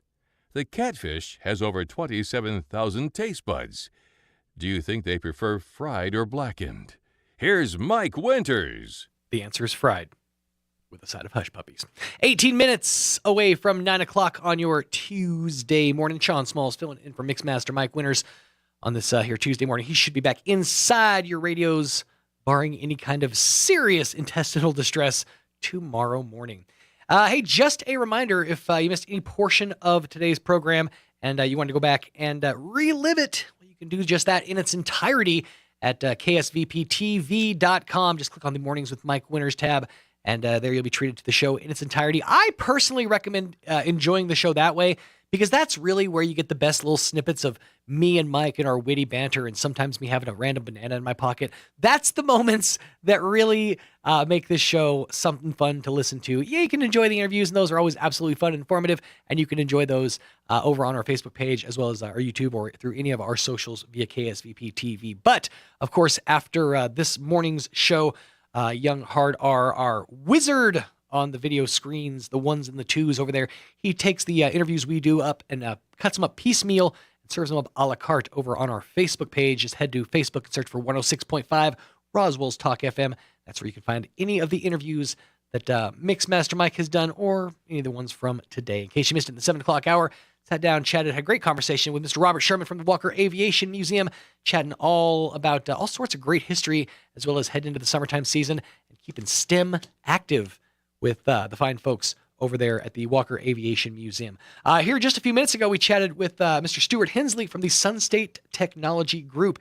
And in case you missed it, let me just tell you about the Sun State Technology Group, because there are no timeouts when it comes to your business. Right now, with the game more challenging than ever, got to make the play for better, more reliable technology. If you heard my conversation with Stuart back there, then you know that things are constantly evolving, constantly changing, and you want a IT solutions company, a provider that's going to take care of you. And Sun State Tech is just that, your local IT solutions company. They provide protection and upgrades to keep your business at the top of its game. We're talking managed IT services and cybersecurity, all delivered by the hometown experts at Sun State Tech. Visit sunstatetech.com today for your free, no-obligation tech checkup. Somebody's going to come out. They'll send folks out to do a survey. They'll talk to your employees and find out the issues that face your company. They'll re-examine your tech policies, and all sorts of other great stuff that you don't think about, but they do, and that's what they're here for. So call 888-368-2024 or visit sunstatetech.com for your free, no-obligation tech checkup. That's sunstatetech.com. Summertime is officially here, and I don't know who printed this off, but they did it really, really tiny, so I'm going to have to utilize my my nearsighted superpowers here, take my glasses off, and try to read this up close. But the free summer lunch program is now on through the Roswell Independent School District. These lunches are open to kids 18 years of age and older. Kids must be present if you want to pick up a meal. And this is happening June 6th. That's yesterday through July 22nd. Lunches are available and breakfast at certain locations, including the Roswell Industrial Air Center there at the corner of University Boulevard and West Byrne Street. Carpenter Park, as well as Spaceport Park, Carpenter Park at 300 East Buena Vista, the Skate Park at Spaceport Park at 1620 West College Boulevard, Pokhorn Park at 200 South Garden, as well as Spring River Park at 1306 East College, and Roswell High at 500 West Hobbs. Goddard High will have free breakfast and lunches waiting for you at 702 East Country Club, and of course Missouri Elementary at 700 South Deming. If you want more information, contact 575-637-3339. That's 575-637-3339 for more info about the free summer lunch program through the Roswell Independent School District. All right, glasses back on, but I can actually read like a human being. And if you're in the Dexter area, well, don't you worry. We got your free lunch covered as well.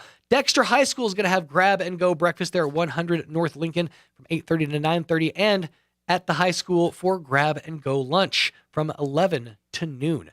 Midway Assembly of God Church at 63 Yakima Road in Midway is going to provide grab-and-go lunches from 11 to noon, and Midway Volunteer Fire Department at 6477 Templeton Road has you covered with free lunch in that area from noon to 1. So big thanks to the Dexter Consolidated Schools for keeping our kids fed and happy for this school lunch or summertime season. Hey, just a reminder, the Leadership Roswell Alumni Association's got their 2022 Community Leader Awards Banquet. That's coming up Thursday, June 23rd at 6:30 p.m. It's going to be all about dinner and celebration at the New Mexico Military Institute at the VMV Hall. $30 per person gets you a seat at the table, or if you want a whole table of 8, $225 is all it takes for friends, families, businesses, and sponsors. Please RSVP as quickly as you can. By June 9th is what they're asking. Reservations are required, but you can pay at the door. Call or text 575-626-2640 or visit condor@dfn.com. That's 626-2640 or condor@dfn.com. Honoring the 2022 community leaders, Kay and Dale Rogers with the Lifetime Achievement Award, as well as Jason Perry for the Outstanding Leader Award, Tina Cisneros for the Commitment to Youth Award, and Margaret Kinnard for the Leadership Roswell Alumni Award. Also honoring the 2020 and 2021 honorees, as well as the 2020, 2021, and 2022 Teen Leadership Institute Scholarship winners. Big thanks to New Mexico Military Institute for their support and for making this event possible. But the 2022 Community Leader Awards Banquet is coming up Thursday, June 23rd, 6:30 p.m. at the New Mexico Military Institute VMV Hall.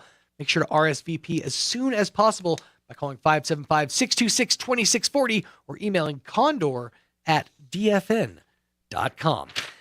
Hey, folks, one of the best things you can do is to donate your blood. If you don't have money, if you don't have time to donate, I bet you got that sweet vein gravy. And let me tell you what, blood supplies are at an all-time low here in southeastern New Mexico, but nationwide as a whole. The great thing is Vitalant is going to tell you this right as soon as you visit. When you make a donation, that donation stays right here in our area. You're helping folks in southeastern New Mexico with their need for blood transfusions, for blood donations. You're making it possible for them to keep on keeping on. And so we absolutely appreciate you donating through Vitalant and making it happen for those folks. Hey, if you are looking to donate, if you have some of that sweet, sweet vein gravy that you want to donate, we'd absolutely appreciate you doing just that. The Bloodmobile is going to, I'm trying to find the dates here, going to be out today at the United Way of Eddy County in Carlsbad at the Boys and Girls Club Gym at 206 East Pecan.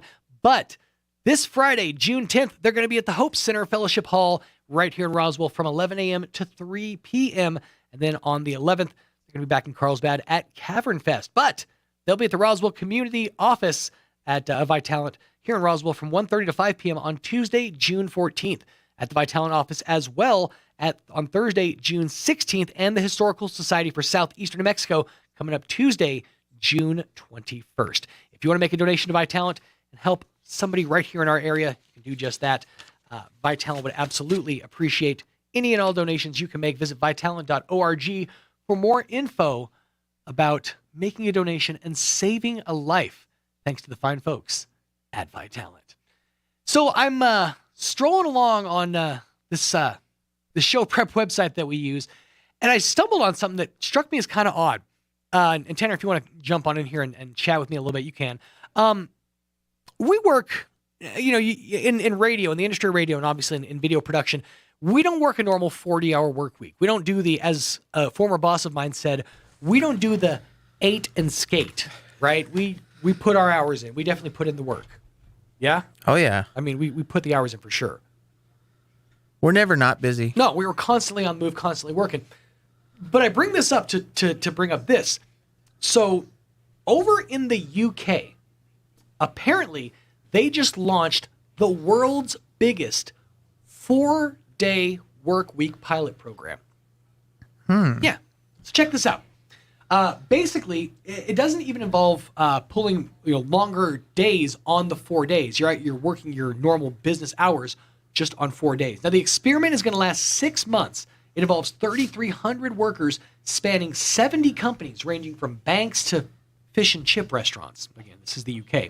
Now, during the program, workers receive their full pay for working only 80% of their usual week, in exchange for performing and maintaining 100% of the productivity. The idea is to improve workers' mental health and well-being. Gives them an extra day, a 3-day weekend. Sounds pretty sweet, right? But the question is, can you maintain 100% production on an 80% work schedule? You think that's something you could pull off? Now, again, knowing that we're those that, we work on call and we're, in the field doing, video production and stuff, outside of the on-site stuff that we do, like, for example, my live broadcast, things like that. I was going to say the on-site stuff, we have to do 100%, Sure. otherwise 100%. it doesn't work. Right. We have to be there for that. But the other stuff, the ancillary stuff, the production side of things, the video, putting together videos, editing things, do you feel like you could get a full week's worth of work done in just 4 days? I want to be careful in my answer because it's like the boss could be listening and saying, well, no, it's just in that case, you don't sound like you're busy enough. And on one hand, I do believe in efficiency. Sure. I think if there's a quicker way or a faster way to do something that can get the same amount done, then we should be able to do that. But at the same time, there are days where I'm not 100%, and I'm not going to get 100% done on that day. But then there are days where I am 100%, and I can get as much done as possible, a whole bunch done. And I guess the mindset is if you decide to, let's say, haphazard the 4 days of the 4-day work week, you have to use that 5th day to make up for some lost time. At least you have the 5th day. You're not being pressed. The mindset from my approach is, I'm getting production orders from sales. So at the very least, if they went down to a 4-day work week where they were just doing acquisition sales for 4 days, and I had that 5th day to kind of get caught up on production, I feel like even if I had to put in a 5-day work week, it would be easier for me to do so. That being said, and I know you're like this, you got really, really good at your job so that you can get it done as fast as possible to allow yourself more time to kind of breathe. Well, it's just if I get stacked with a whole bunch of stuff, then if I can get my job done as soon as possible, then I can work on the other stuff. It opens time up for that. Exactly, and that's kind of been my mindset.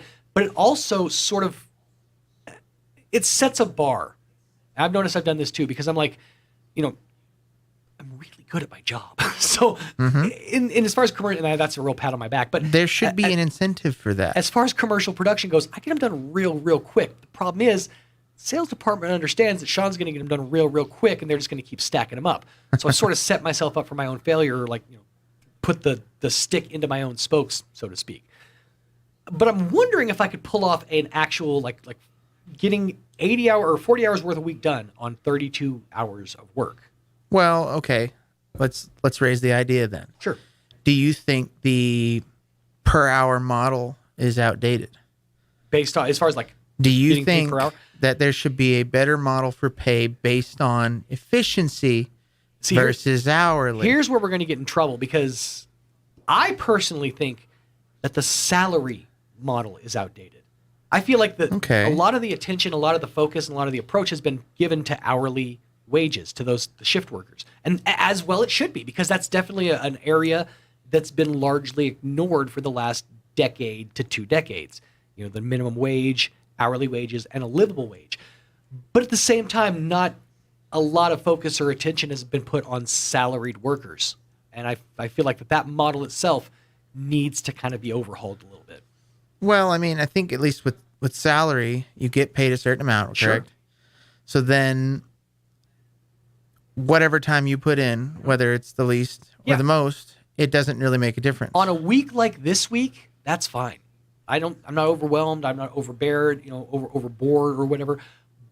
But on a week like 3 weeks ago, when it was championship season, when everything was happening, at that point, I almost feel like if salaried workers had the ability to switch to an hourly model at peak times, I feel like that would be the most beneficial for salaried workers.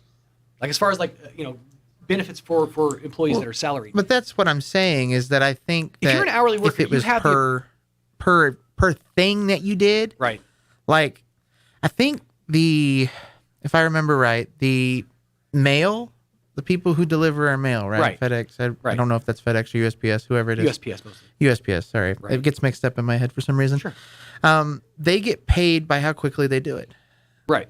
Which I feel like, that's an incentive. Yeah. The faster you do your job, the more you get paid. Well, also, the higher you set your quota and the worse off you're making it for yourself. The case in point of that being the Amazon worker, the warehouse, Amazon warehouse employees, that they're having to keep their quotas up. They're not even able to take bathroom breaks because they're having to keep their quotas up. But at the same time, they're also hourly. So there's a lot of drawbacks for being an hourly employee. I agree. But I feel like that salaried workers in general kind of fall into a shadowy zone that we don't get a lot of attention paid to us. You know, like as far as like the sun goes, we're like hanging out in the shadow, so we don't get a lot of the attention. The squeaky wheel of the hourly wage employee is getting the grease, I guess, so to speak. I guess the question is, would you work harder if there was more of a ceiling, or there wasn't a ceiling? If there wasn't a ceiling, I think that you could. It would definitely incentivize me to do more, to take on more responsibility. Because one of the things that being a salaried employee has resulted in is I get it done. That's pretty much it. You know, if you want more from me, you need to incentivize that. And again, I understand this is totally coming from, I'm going to regret having this whole conversation later, I know, because this is all on video record now. But my boss can there's nothing wrong with talking about it, because I think that the way things are is not really helping. The other question, and this is something we definitely can't get into right now, but I've heard approached on a couple of different programs I've watched, is should employees, I know a lot of companies have this in their documentation, should employees be allowed to discuss their salaries or their wages with other employees? I personally feel like they should. I feel like that's the only reason a company will put in place, don't talk about your wages, is because there's some shifty stuff going on. And I have worked for companies wherein speaking with your coworkers about how much they make versus how much you make was verboten. It was forbidden as a company. Again, this is a topic that we need many more minutes to talk about. We're running out of time here. Of course. But yeah, I think that's something that needs to be looked at and addressed. And this sounds like I'm excuse the language, bitching and moaning, but I just feel like salaried employees tend to kind of get the shaft when it comes to like the discussion of wage in 2022 and in the society we live in. But again, that's just my approach. That's obviously a conversation for another day, but therein we find ourselves. Hey, coming up in the next hour, we're hoping to sit down and chat with some folks all about Juneteenth and the celebrations that are happening right here around Roswell Way with the Juneteenth celebration. We'll be getting to that in the 9 o'clock hour coming up here in just a few minutes, so stick around with us and we'll dive into that. Fascinating conversations we've been having on this morning. Started out super pessimistic and just went uphill from there. But hey, stay tuned because we got good stuff coming for you on a morning without Mike Winters on 106.5 Roswell's Talk FM. Here's a Mornings with Mike Winters fun fact. Men are 6 times more likely to be struck by lightning than women. That's because men are 6 times more likely to wear a tinfoil hat in a thunderstorm. News this hour from townhall.com. I'm Rich Thomason. Emotional testimony this morning on Capitol Hill. My mother's life mattered. My mother's life mattered. And your actions here today will tell us how much it matters to you. Darnell Whitfield lost his 86-year-old mother, Ruth, in the recent supermarket massacre in Buffalo, New York. Whitfield testifying just moments ago, a House hearing on gun legislation. 7 states holding primary elections today. In New Mexico, Republican voters choosing a nominee for governor from a field of 5 candidates. The winner will take on incumbent Democrat Governor Michelle Lujan Grisham. Also, primaries today in California, Iowa, and Mississippi, Montana, New Jersey, and South Dakota. On the southern border, they're bracing for yet another surge of illegal immigrants. The largest migrant caravan to attempt to leave southern Mexico this year set out early Monday. An estimated 4,000 to 5,000 migrants, mostly from Central America, Venezuela, and Cuba, set out from Tapachula, Mexico, near the border with Guatemala. Advocates say the march is timed to this week's Summit of the Americas in Los Angeles in a bid to call attention to their plight. Many migrants and asylum seekers have been waiting for months, partly due to Mexico's strategy of containing them in the south, partly because Mexico's asylum agency has been overwhelmed by the surging number of applicants. I'm Mike Rossier. San Francisco voters may decide to oust one of the most progressive prosecutors in the country in today's rare recall election. Chesson Boudin was narrowly elected in 2019, part of a national wave of liberal district attorneys winning office. Wall Street has turned positive. Right now, the Dow is up 36 points, NASDAQ ahead 62, and the S&P is 12 points higher. More on these stories at townhall.com. I'm about to compare a pepper shaker to a cash-out refinance. Hang with me. You know when you're at a restaurant and they ask, would you like some fresh ground pepper? And then they crank that giant tube, but almost nothing comes out? For me, only a certain amount of time is socially acceptable to wait. I know that getting that pepper out might make my life better, but it just seems too impossible. And that's what we hear people say about the cash out refinance. People realize that the value of their home has gone up like hot pepper the last few years, leaving all this extra money sitting inside their home. But is it too hard to get out? It's Ryan from United Faith Mortgage. If you're interested in cashing out the extra pepper in your home, we're good at doing all the work while you just sit back and relax. And often, your mortgage payment and years in the loan will stay the same. If you'd like to hear about your options, we are United Faith Mortgage. United Faith Mortgage is a DBA of United Mortgage Corp. 25 Melville Park Road, Melville, New York. Licensed mortgage banker. For all licensing information, go to NMLSConsumerAccess.org. Corporate NMLS number 1330. Equal housing lender. Licensed in Alaska, Hawaii, Georgia, North Dakota, South Dakota, or Utah. As fighting continues in the eastern Ukrainian city of Severodonetsk, President Zelensky warning that his troops there are outnumbered by stronger Russian forces. He says street fighting combined with constant Russian bombing have rendered it a dead city. The BBC's Joe Inwood monitoring developments from the Ukrainian capital, Kiev. It's specifically Severodonetsk where the fighting is focused, the street fighting. We have heard in recent days of reports of an ebb and flow of the fighting as the Russians advance and then the Ukrainians counterattack. But we understand that it is the Russians on the front foot at the moment. The Ukrainians have pulled back somewhat, but the fighting is continuing there. Russia has started turning over the bodies of Ukrainian fighters killed at the steelworks in the destroyed city of Mariupol, where their last-ditch stand became a symbol of resistance to the invasion. Dozens of the dead taken from the bombed-out mill's Russian-occupied ruins have been transferred to Kiev. Townhall.com. American voters divided over the constitutionality of proposals to ban certain types of weapons. A new Rasmussen Reports national telephone and online survey finds that 44% of likely U.S. voters believe banning weapons like the AR-15 would not violate the Second Amendment, which guarantees the right to own firearms. 41% think such a ban would violate the Second Amendment. Another 15% are not sure. The survey of 1,000 likely U.S. voters was conducted between May 31st and June 5th. The margin of error was plus or minus 3% with a 95% level of confidence. Bernie Bennett reporting. A bipartisan pair of senators unveiling what would be the most wide-ranging legislative proposal to regulate cryptocurrencies and other digital assets. The effort follows a series of high-profile busts and failures. It's unclear whether the bill can clear some pretty high hurdles in Congress. Once again on Wall Street, the Dow is up 48 points. More on these stories at townhall.com.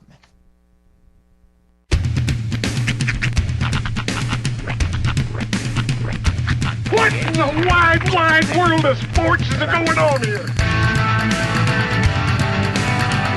I promise you, whatever scum did this, not one man on this force will rest for 1 minute until he's behind bars. Now let's grab a bite to eat. Yeah, come on. I feel the hot wind on my shoulder and the touch of a world that is older. I hit the switch and check the number. I leave it on and then I slumber. I hear the rhythm ringing through it. Flamenco guitar and cumbia music. I hear the talking of the DJ. The devil listen, what does he say? I'm on a Mexican radio. I'm on a Mexican radio. Broadcasting live from high atop the J.P. White Building in downtown Roswell, New Mexico. It's Mornings with Mike Winters on 106.5 Roswell's Talk FM. Is that what I sound like when I talk? Now, here's your host, Mike Winters. And good morning, 6 minutes after 9 o'clock. Welcome to hour number 3.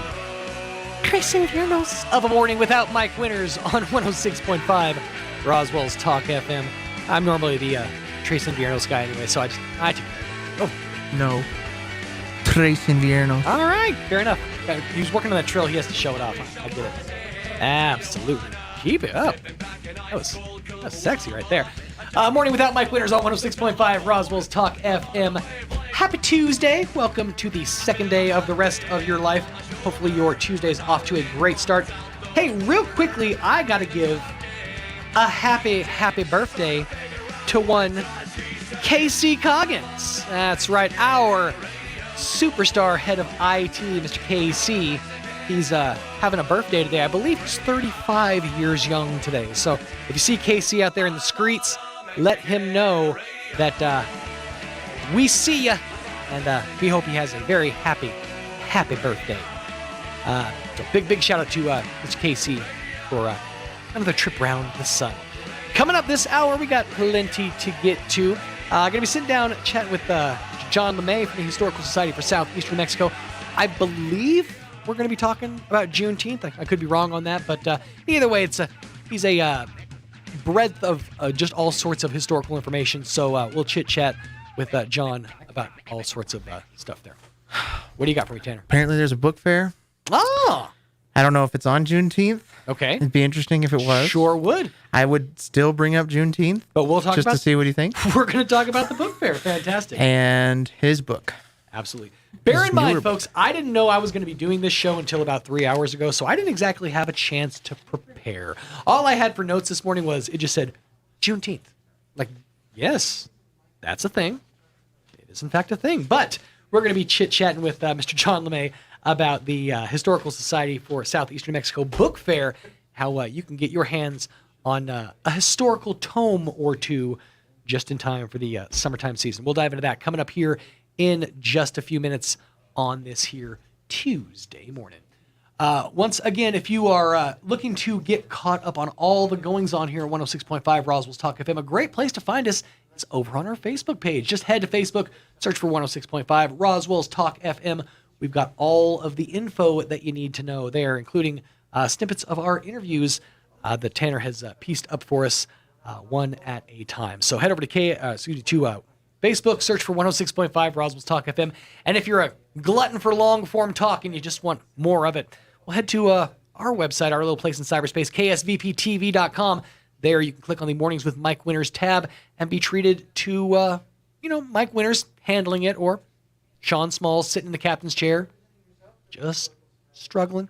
9 minutes after 9 o'clock on this here Tuesday morning. Hey, real quickly, I wanted to take an opportunity once again to tell you about my friends, and hopefully your friends as well, at the Sun State Technology Group. Because at Sun State Technology, they know that right now, your business is doing the best business it can do. And there's no timeouts when it comes to business. Right now, with the game more challenging than ever, it's time to make the play for better, more reliable technology. Sun State Tech wants to do it for you so that you don't have to. They're your local IT solutions company, providing protection, upgrades, and more to keep your business on top of its game. Get managed IT services and cybersecurity all delivered by the hometown experts at Sun State Tech. Visit sunstatetech.com today for your free, no-obligation tech checkup. That's sunstatetech.com, or call 1-888-368-2024. That's 1-888-368-2024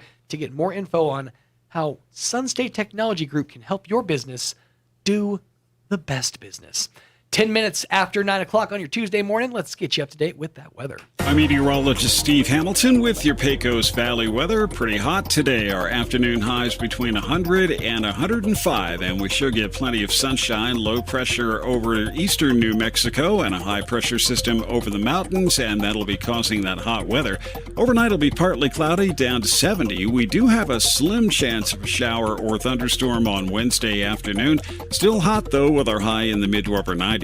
That's your latest forecast. I'm meteorologist Steve Hamilton. Thank you, Steve. Currently 82 degrees round Roswell way. I didn't turn my mic off that whole time. Humidity is at 49%. Winds are whipping out of the north at around 21 miles an hour, excuse me. The barometer at 29.82 inches with a dew point of 61 degrees. Looking at hot. That's it. It's just hot. 101 for the high today, mostly sunny skies.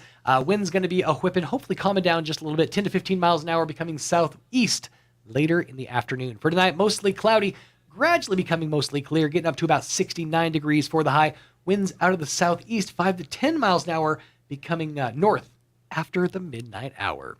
20% chance of a really sucky Wednesday tomorrow. 20% chance of showers, thunderstorms afternoon. Some of those storms could be severe with large hail and damaging rains, but at least you'll have some hot, dusty wind in your face. Winds are going to be coming out of the south between 15 to 25 miles an hour later in the afternoon, but a high of 98 degrees with the rainstorms, with the hail. Pretty sure that somebody up there doesn't like us. 20% chance of continuing showers and thunderstorms after the sun goes down, but before midnight, mostly cloudy, dropping down to 68 for the overnight low, and winds out of the east 5 to 15 miles an hour, becoming north after midnight. Partly sunny, and it's going to be hot for your Thursday, 97 for the high, winds out of the north 10 to 15 miles an hour, becoming south later in the afternoon, and it keeps going like this. Friday, mostly sunny, hot, and high of around 103. Same thing for your Saturday, 103 for the high, and 105 for Sunday. By the way, 106 for the high on Monday. I stopped there because this coming Saturday is second Saturday over at the Roswell Museum and Art Center. So if you're looking for something for the kiddos to do, we got you covered with some great activities happening at the museum and a free planetarium show for them as well. So pack up the kids and bring them over to second Saturday at the Roswell Museum and Art Center. 13 minutes after 9 o'clock, going to pause, pay a couple of these bills, and after these, sit down, chat with Mr. John LeMay from the Historical Society for Southeastern New Mexico on a morning without Mike Winters on 106.5 Roswell's Talk FM. What does a real, lifelong conservative look like? Rebecca Dow, protecting the unborn, volunteering for Ronald Reagan, defending the Second Amendment, fighting in the roundhouse to stop late-term abortion and ban CRT. Rebecca Dow is a true conservative champion. I've dedicated my life to fighting for New Mexico's future. I'll restore freedom, liberty, and opportunity to New Mexico. Paid for and authorized by the Committee to elect Rebecca Dow. I'm Rebecca Dow, and I approve this message. Do you have what it takes to be a champion? Country Club Road Church of Christ presents Champion VBS, June 6th through the 10th, from 9 to 11:30 a.m. for ages 3 years old through 6th grade. Explore the excitement of leading others to a relationship with Jesus from some of the best love passages of Scripture, and with a team of some of the world's fastest animals, you'll learn how to be a champion with practice, perseverance, and a little sweat. Wow. Skits, crafts, music, Bible stories, snacks, lunch, and more, including a free t-shirt. Find out more and register at ccrcoc.com. Champion VBS, June 6th through the 10th at Country Club Road Church of Christ. Open to ages 3 years old through 6th grade at the corner of Washington and Country Club Road in Roswell. Learn more and register now at ccrcoc.com. Here's a Mornings with Mike Winters fun fact. You burn more calories sleeping than you do watching television. For the ultimate workout, fall asleep in front of the TV. Here's Mike Winters. And good morning, 15 minutes after 9 o'clock. Joining me in studio this morning is Mr. John LeMay. How are you doing this morning? Hey, Sean. It was a nice surprise to see you here. You're a lot easier on the eyes than Mike, so this should be a nicer chat. Well, thank you. I keep my ugly side on the backside. That's where I store it. But I was, again, it was dropped in my lap because I thought I was talking Juneteenth this morning, so I was going to have you just give us a whole dissertation about what you know about Juneteenth, but I won't put you on the spot. We're here to talk about, well, first of all, your new book. This is awesome. We're going to talk about this coming up here in just a minute. But let's just chat real quick about the book fair that's coming up with the Historical Society. Yeah, so on July 9th, we're going to have another book fair / book launch. Okay. So we've had several donations over the past few months of historical titles. So the past book fairs have been really great for our archives because people have learned that they can give us books, and that we will either sell them to, kind of help with our operating costs. And if they're books that we don't already have, we'll put them in our library. So each book fair, our library grows and gets bigger. And then we get to, sell titles to people that are out of print that they want. So it's a win-win for everybody. Sure. And again, so that's going to be July 9th from about 10 a.m. to 12 noon. Okay. And so Donna Blake Brichell will be with me. And what's happened with Donna, she has this really popular book called Haunted Hotels and Ghostly Getaways. Sure. Yeah, New Mexico. And so Arcadia, the publisher, they hired a children's writer to take her book and adapt it for really young readers. Okay. So Donna did write it, but she didn't write it. You know what I mean? She ghost wrote it. Good one. See Good one. what you did there? Exactly. Very cool. Okay, so it's kind of an adaptation of her work and her research that's kind of being told in maybe a less spooky way for some young minds. Yeah, and I was thinking about that. I was like, why didn't they just have her do it? But I was like, children's books are so touchy. They probably have to have a degree, and like they have to know you can't use this word or that word or say this or that. So they have to get like a quote unquote professional to do it. Although I'm sure Donna could have done it just as well. But It's a minefield you got to navigate these days. So, but that's very cool. So Don will be on hand with you at the book fair, and you mentioned it's a launch. So is this officially the launch of your new book? Yeah, it's the launch of my new book. It's my first novel. It's called The Noted Desperado, Pancho Dumes.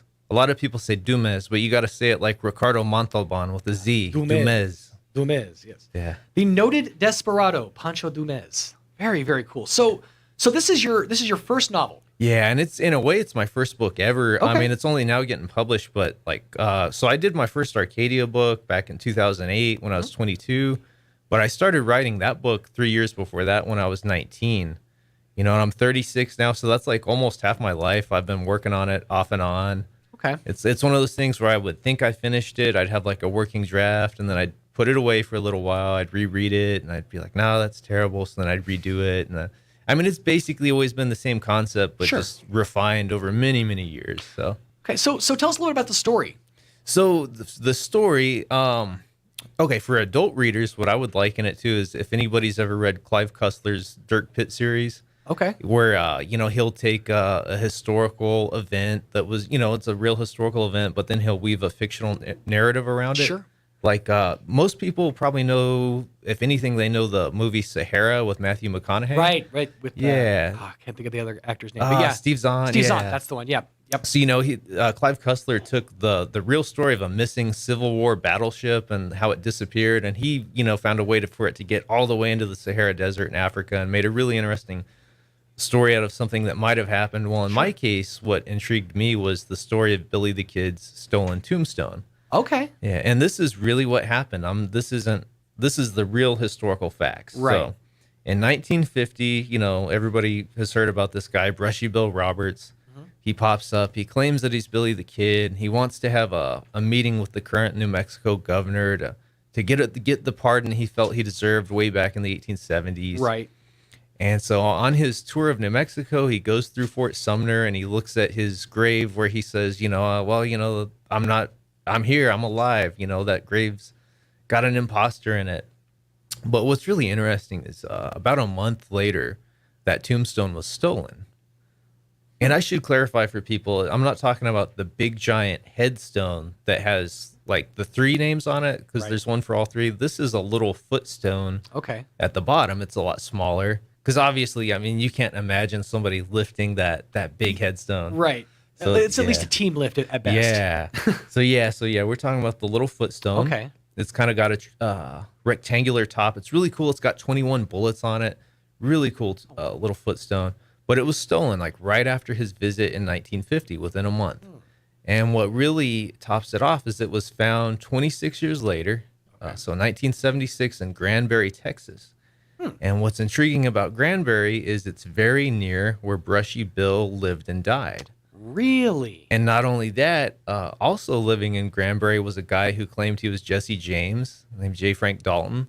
Also living there was a guy who claimed he was John Wilkes Booth after he was supposed to be dead. It was just a town full of imposters. It basically. was, yeah. So that's such a strange thing, and nobody knows what the connection is there. In real life, it's just a coincidence. Right. But I thought, that really has the makings of an interesting story. Absolutely. And then the other historical detail that intrigued me was there's a Texas folklorist named J. Frank Dobie, who's not really, he's from the 1940s and the 30s, so he's kind of fading into obscurity except for people that are really into history. Right. But I really like his books, and he did a chapter one time on a different Billy the Kid imposter, and this one was way more interesting than Brushy Bill. This one's name was Walk Along Smith. Okay. And Walk Along Smith was a treasure hunter who had supposedly, right before he died, he supposedly found the location of the Lost Adams diggings.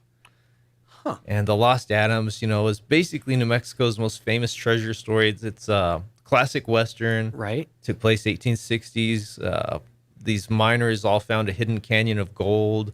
The Apaches came in, totally massacred all of them except for this one named Adams, hence the name The Lost Adams. But again, so this Walk Along Smith guy, allegedly he found the location of the Lost Adams, and then he dropped dead. And after he dropped dead, people said, well, he was also really Billy the Kid. Billy the Kid faked his death with the help of Pat Garrett, and he went looking for the Lost Adams diggings. And so that kind of fired my imagination too. So I was like, let's conglomerate Brushy Bill and Walk Along Smith. Okay. So I basically made up my own Billy the Kid imposter. Kind of an amalgamation of these two stories into your own imposter. Exactly. Yeah. And that's something interesting too, because in today's day and age, obviously it's nothing but a simple Google search. You're not who you say you are, but obviously in the Old West, you couldn't just pop into even like a local library and look stuff up. So I mean, tall tales like this, had to have permeated the Old West. Oh yeah. And it's even thought that Brushy Bill Roberts, instead of being Billy the Kid, was actually one of Billy the Kid's friends named Jesse Evans. Okay. And Jesse Evans knew nobody remembered his name, and he was like, I could just pretend to be my friend the Kid and get all this attention and maybe make some money. That's a theory, So I thought that was funny. You gotta wonder, what does a desperado do after they retire? Yeah. You start a book deal? A book tour? Not back then. I think back then they were worried they would still get arrested and locked up. And... I would think, it's like the story of Bonnie and Clyde, for example. You're going out in a blaze of glory. There's no retirement after this. Yeah. You're on an adventure, but this is the last one. So yeah. And that begs the question, though, like, why did Brushy Bill come forward if he's worried about getting arrested? He said he wanted his pardon, but really, if you're worried about it, you just stay hidden. Right. So, but yeah, I made up my own Billy the Kid imposter. I thought it's kind of a play on his name. I call him Tumbleweed Williams just because I thought it was kind of funny. But yeah, so that's the backbone of the story. Very cool. I always wondered, like, how someone, gets the moniker of, like, a walk along. Yeah, I think he walked everywhere. How do you earn walk along? I guess I'd be Mosey Smalls. Yeah, I go places. I don't go anywhere fast. So I'm just saunter Smalls. Yeah. Like that. So okay, so this is going to be launched at the book fair July 9th. It's going to be from 10 to noon, and you'll be on hand. You can sign copies of the book and give people an idea of what the story's about.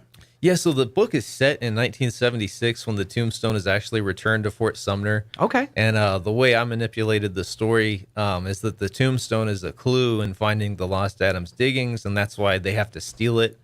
So, like, I have a scene where the main character has to steal the tombstone in the middle of Fort Sumner's tombstone race, which is a real thing. Fort Sumner, because the tombstone has been stolen so many times, they have a literal tombstone race. Okay. And so, my thinking in plotting this book was kind of like, what would happen to Indiana Jones if he was in, New Mexico? And Indiana Jones, I like their action scenes because they're kind of funny and unique. So I thought, okay, he's got to steal the real tombstone during the tombstone race, which has all these duplicates, floating around. So, like, that's a scene in the book. And the Zozobra Festival is in the book just because, it's a pretty cool, unique thing. It's where they burn that giant puppet in Santa Fe. Yeah. And it's kind of like all your bad luck. You throw like bad documents in there to be burned. And like, so in the book, one of their clues to finding, whatever is this document, and it accidentally gets sent to get burned up in Zozobra. So they have to get it out before it does. So stuff like that. It just got me thinking, just like tons of backwards executives just showing up at Zozobra, just like burning documentation. You certainly could. Yeah, you go. Yeah. So if you're trying to hide information from the tax man or something like that, just come on up to Santa Fe. Yeah. Burn it off. Send it up to the gods. That's kind of a cool concept. So it feels like it sounds like the story itself is rooted a lot in New Mexico culture in history here in southeastern New Mexico specifically. And I guess that largely takes from your time here and getting into the culture and the history. Yeah, absolutely. I think the problem was when I was writing it, I just seen National Treasure where they have the map on the Declaration. I was like, well, what do we have here that could be similar? And I think that's when the tombstone came in, the lost Adams and all that. But I like that as as an author, you can borrow from those different areas that you've taken inspiration from. Yeah. So that's a really cool concept. So the noted desperado Pancho Dumas, it's going to be premiering at the book fair at the Historical Society there at the Archive Building, correct? Next to the Historical Society. Okay, and that's from 10 to noon. It's right over there on basically at the corner of 2nd and Lee Street, little back set on Lee. Now, where can folks find the book outside of the book fair? You can get it like right now today on Amazon.com. Okay. And if you can't remember the title, you probably remember my name. You can just type my name in, look at my author page, and you'll find it. But truthfully, if you really want the book, it would be better for me if you bought it right now on Amazon. because it'll shoot my sales rank up, and then more people, it'll get recommended to other people. It's pushed up to on the page. So I would actually prefer you buy it from Amazon, then bring it to me and I can sign it. But you know, there's going to be a lot of people just show up at the book fair that won't know it exists. And sure. Yeah, but yeah, it really does help me more if you just buy it on Amazon. Really, with any of my books, except for like the local history titles that you can get at the historical museum, because that also helps them. But sure. Yeah. But if you want to help the author out specifically, buy on Amazon and then bring your copy of the book to the book fair, and he'll be glad to sign it for you and you know, talk a little bit about the story. That's a really cool idea that that you're taking from history and kind of making it your own story. Yeah. So this is basically your life's work essentially. You put it's kind of like the first I'm trying to think, the first Van Halen album, how they kind of put everything into it.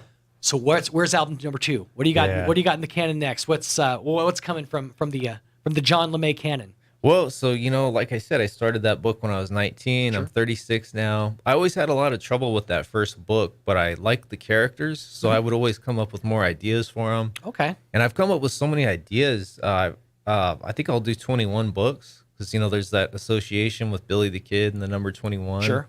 And it sounds like a lot, but actually I think it's probably not enough. I literally have so many ideas.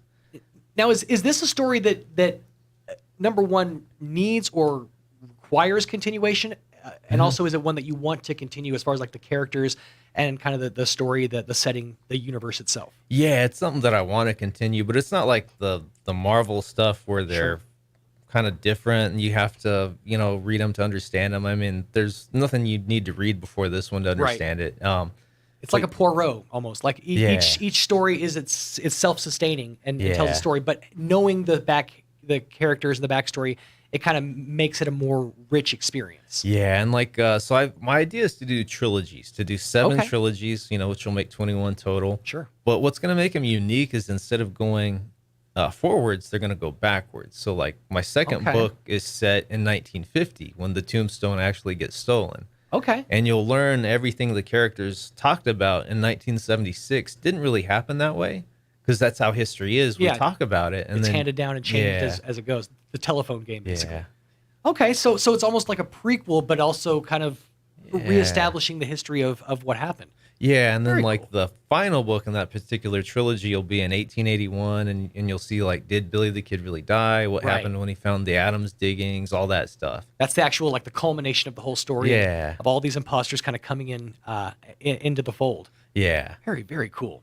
Awesome. So the noted desperado Pancho Dumes. That's going to be released officially, world premiered at the book fair at the Archive Building, July 9th from 10 to noon. Is going to be there alongside Donna Blake Burchell, showing off her haunted sites of New Mexico. So that's an awesome opportunity.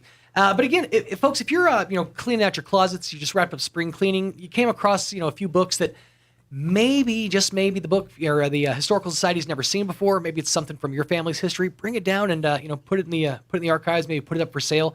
And it's a great chance to meet John, to meet Donna, and really kind of dive into the history of southeastern New Mexico. It's a rich tapestry. Yeah, it's astonishing how deep the history goes here in southeastern New Mexico. We're right in the backyard of it. Yeah, you go up to Capitan or up the hill to Lincoln. You dive into all the history of Billy the Kid. Stuff that I never even knew about. I moved to southeastern New Mexico a little later in life, so I wasn't like immersed in the history of Billy the Kid. People are always like, "Oh, you didn't go on the tour? You didn't go to the museum when you were in 4th grade? You didn't go up to Lincoln?" No, I didn't grow up here, so I didn't know any of that stuff. But I'm playing catch up, and books like this and places like the Historical Society are a great chance for people like me to kind of play catch up and get caught up on the history of things. So, yeah, and actually, you gave me a good opportunity to mention something else, which is I work with C. Roswell every once in a while to do little short historical videos. They're anywhere from like 10 to 1 minute long. Sure. And they just give a brief historical overview. I mean, they're supposed to be for tourists coming into town. Like you click a spot on the map and you get the history of the Chisholm statue or the POW camp. But I mean, if you're local, you'll learn a minute's worth of history, as well. So I think, again, those are just on the C. Roswell app. Okay. So you just download the C. Roswell app, and then those will be waiting for you. Very cool. Very cool. Well, you're a historical mind, and definitely one that we want to tap into as much as possible. So keep up the great work. Thank you. This is awesome. The noted desperado Pancho Dumes. You can get that on Amazon right now. Matter of fact, go to wafbmuseum.org, click the Amazon Smile link, then go buy John LeMay's book. Not only you're helping out John LeMay, you're also helping out the Walker Aviation Museum. Cool. So we're a little hand in hand there. Cool. But yeah, get your book on Amazon, bring it out to the book fair on July 9th, 10 to noon, and John will be glad to sign it for you, personalize it, and tell you a little bit about his process. Yeah, and the book too. Just so everybody knows, it's for teenagers or adults. Okay. Yeah, because the main character is a teenager, but it's written at an adult level. So a little saltier language, maybe not. No. I mean, so when I say adult, I think what I really mean is it's intelligent. It's not like dumbed down. Well, I'll tell you this: I opened up just to one random beginning of a chapter, and I'm gonna try to find it real quick, and it just said "me and Dingus," and I'm like, okay, now I need to know. I'm try to find which chapter I opened up on. But yeah, Dingus is his cousin. So, okay. Well, Dingus was my nickname in high school. Okay, cool. Here it is. 2 hours and a few mistakes later, there me and Dingus were barreling down the hallways of Pat Garrett High with the baby Billy Goat. Things had gone mostly to plan, except for it took longer to get to Pat Garrett than we planned. It goes on from there. Yeah. Folks, if you want the story, right here it is. The noted desperado Pancho Dumas. Get your copy on Amazon. Bring it out to the book fair. John will sign it and personalize it for you. And it's just an awesome chance to get to know a local author.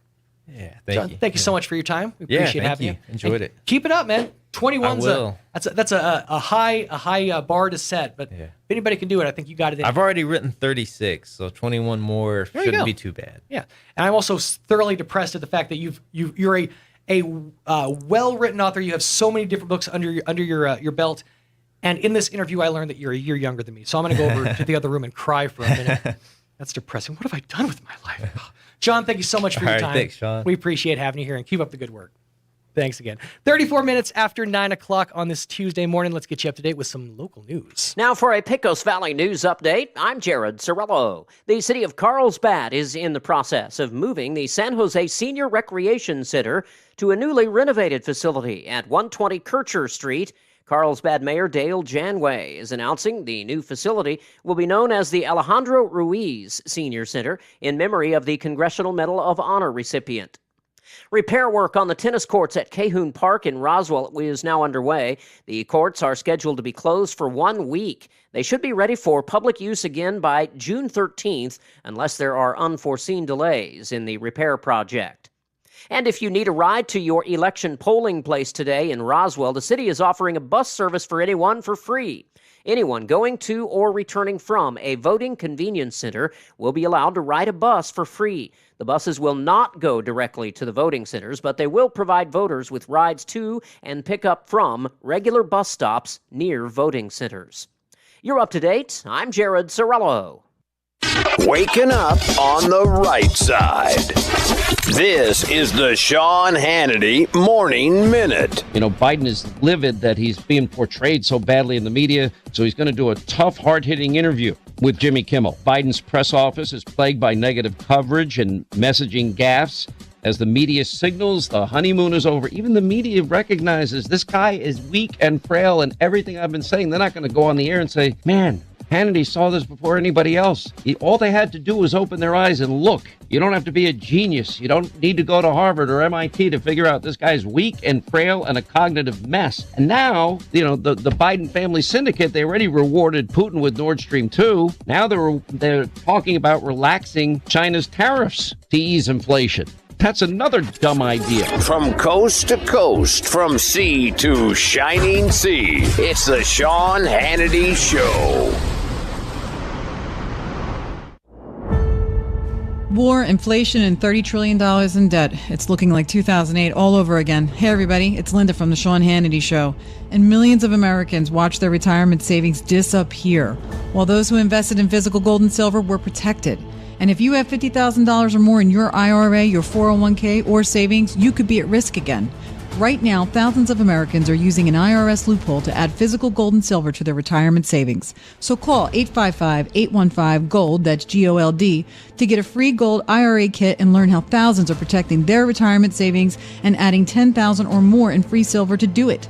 Goldco is the company Sean Hannity and I recommend for gold and silver, and they've helped place nearly $1 billion in precious metals. We could be looking at a recession worse than 2008, so don't wait. Call Goldco today. Call 855-815-GOLD, 855-815-GOLD. That's 855-815-GOLD. Here's a Mornings with Mike Winters fun fact. A group of 12 or more cows is called a flink. If you have only 11 cows, that's called a lot of cow pies. Here's Mike Winters. And good morning, 37 minutes after 9 o'clock on a morning without Mike Winters. He'll be back inside your radios tomorrow morning. Hey, just a reminder, we don't have a lot of details on this just yet, but we do know for a fact that the Chavez County Cancer Fund's Walk for Hope is back for the 2022 season. Now, they are currently doing team registration. You can get more info at walkforhopechavezcounty.com. That's walk, the word for, F-O-R, hope, chavezcounty.com. And you can also get signed up by emailing teams at walkforhopechavezcounty.com. Again, Walk for Hope is the big fundraiser every single year, or at least most years. Last couple of years, thanks to the pandemic, it's been a little bit of an issue. But the fundraiser for the Chavez County Cancer Fund, which is just an amazing organization here in southeastern New Mexico that takes care of folks actually right here in Chavez County who are dealing with cancer treatment. I mean, families that are affected by it, kids, and especially if the person who is getting cancer treatment is the breadwinner of the family, you understand that other things get put on the back burner, things like rent, things like utility payments, food for the family. These things get put on the back burner, and what the Chavez County Cancer Fund comes in is they take care of those things for people in need. And they've done amazing work with folks right here in Chavez County and changed lives. They absolutely do every single step of the way. So if you can help out in any way, they would absolutely appreciate it. But once again, Walk for Hope 2022 is going to be happening. We don't have the info just yet, but if you want to get signed up, email teams at walkforhopechavezcounty.com. And for more info, just head for walkforhopechavezcounty.com. 39 minutes after 9 o'clock. Let's get you up to date with that local weather. I'm meteorologist Steve Hamilton with your Pecos Valley weather. Pretty hot today. Our afternoon highs between 100 and 105, and we sure get plenty of sunshine. Low pressure over eastern New Mexico and a high pressure system over the mountains, and that'll be causing that hot weather. Overnight it'll be partly cloudy, down to 70. We do have a slim chance of a shower or thunderstorm on Wednesday afternoon. Still hot though, with our high in the mid to upper 90s. That's your latest forecast. I'm meteorologist Steve Hamilton. Thank you, Steve. Currently 82 degrees around Roswell. Humidity is about 49%. Winds coming out of the north at around 21 miles an hour. And the dew point is at 61 degrees with a barometer at 29.92 inches. Looking for another scorcher around Roswell way today. If you can find a way to stay cool, then please do so. If you got to be out in it, please keep yourself hydrated. Find yourself some shade whenever possible. High of 101 for today. Winds out of the north 10 to 15 miles an hour, becoming southeast later in the afternoon. Mostly cloudy, then gradually becoming mostly clear. A low of around 69 degrees. Winds out of the southeast 5 to 10 miles an hour, becoming north after midnight. For your Wednesday, a 20% chance of showers and thunderstorms afternoon. Some of those storms could be severe with large hail and damaging winds. It's going to be partly sunny and hot, a high of around 98 degrees. Winds coming out of the north 10 to 15 miles an hour, becoming northeast at 15 to 20 later in the afternoon. For your Wednesday night, 20% chance of showers continues, mostly cloudy, around 68 degrees. Again, those storms could produce damaging hail and damaging winds, so bear that in mind and batten down the hatches. Winds out of the east 5 to 15, becoming north after midnight. Partly sunny and hot for your Thursday. Still only double digits, 97. Get out and enjoy that nice cool day. 97 for the high, winds out of the north 10 to 15 miles an hour, becoming south later in the afternoon. For your Thursday night, mostly cloudy, 70 for the overnight low.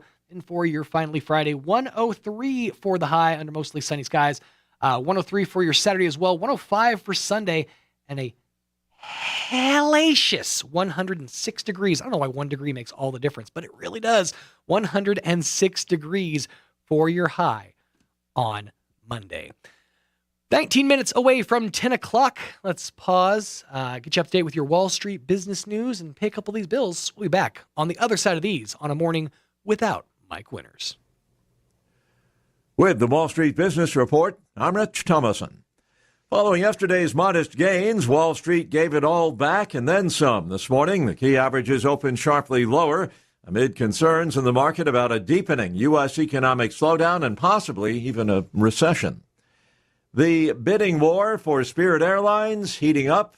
once again. JetBlue is boosting its offer for the discount carrier just days after rival Frontier upped its own bid for Spirit. Spirit shareholders slated to vote Friday on Frontier's offer. And that's correspondent Jason Walker reporting.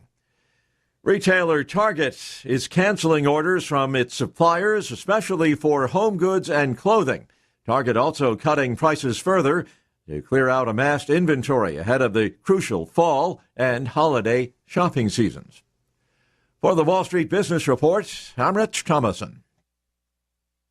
Congresswoman Teresa Leger Fernandez is fighting for New Mexico. As a mom of 3, Teresa understood how devastating and stressful the baby formula shortage is for moms and families. That's why she supported a bill that took the first steps to help restock shelves and restore supply nationwide. As your Congresswoman, she delivered on infrastructure, securing funds to fix our roads, expand access to fast internet, and ensured a historic investment to have clean drinking water in our district.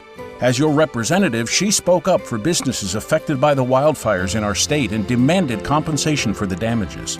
As our independent voice in Congress, she worked to bring jobs to our district and will continue to fight for better education for our children and more access to health insurance for working families. On June 7, vote for Teresa Leger Fernandez for U.S. Congress. America United is responsible for the content of this advertising. Paid for by America United, AmericaUnitedForAll.com, and not authorized by any candidate or candidates committee. Is there anything worse than waking up tired from a sleepless night and walking outside to that 100-degree weather? That burst of heat just makes you feel even more tired. Hi, I'm Dr. Sarah Usher with Carabelli Dental, and we are the experts in sleep apnea oral appliances. We can help you get the quality sleep you've been missing without that bulky face mask. Wake up refreshed and ready to enjoy those big summer plans.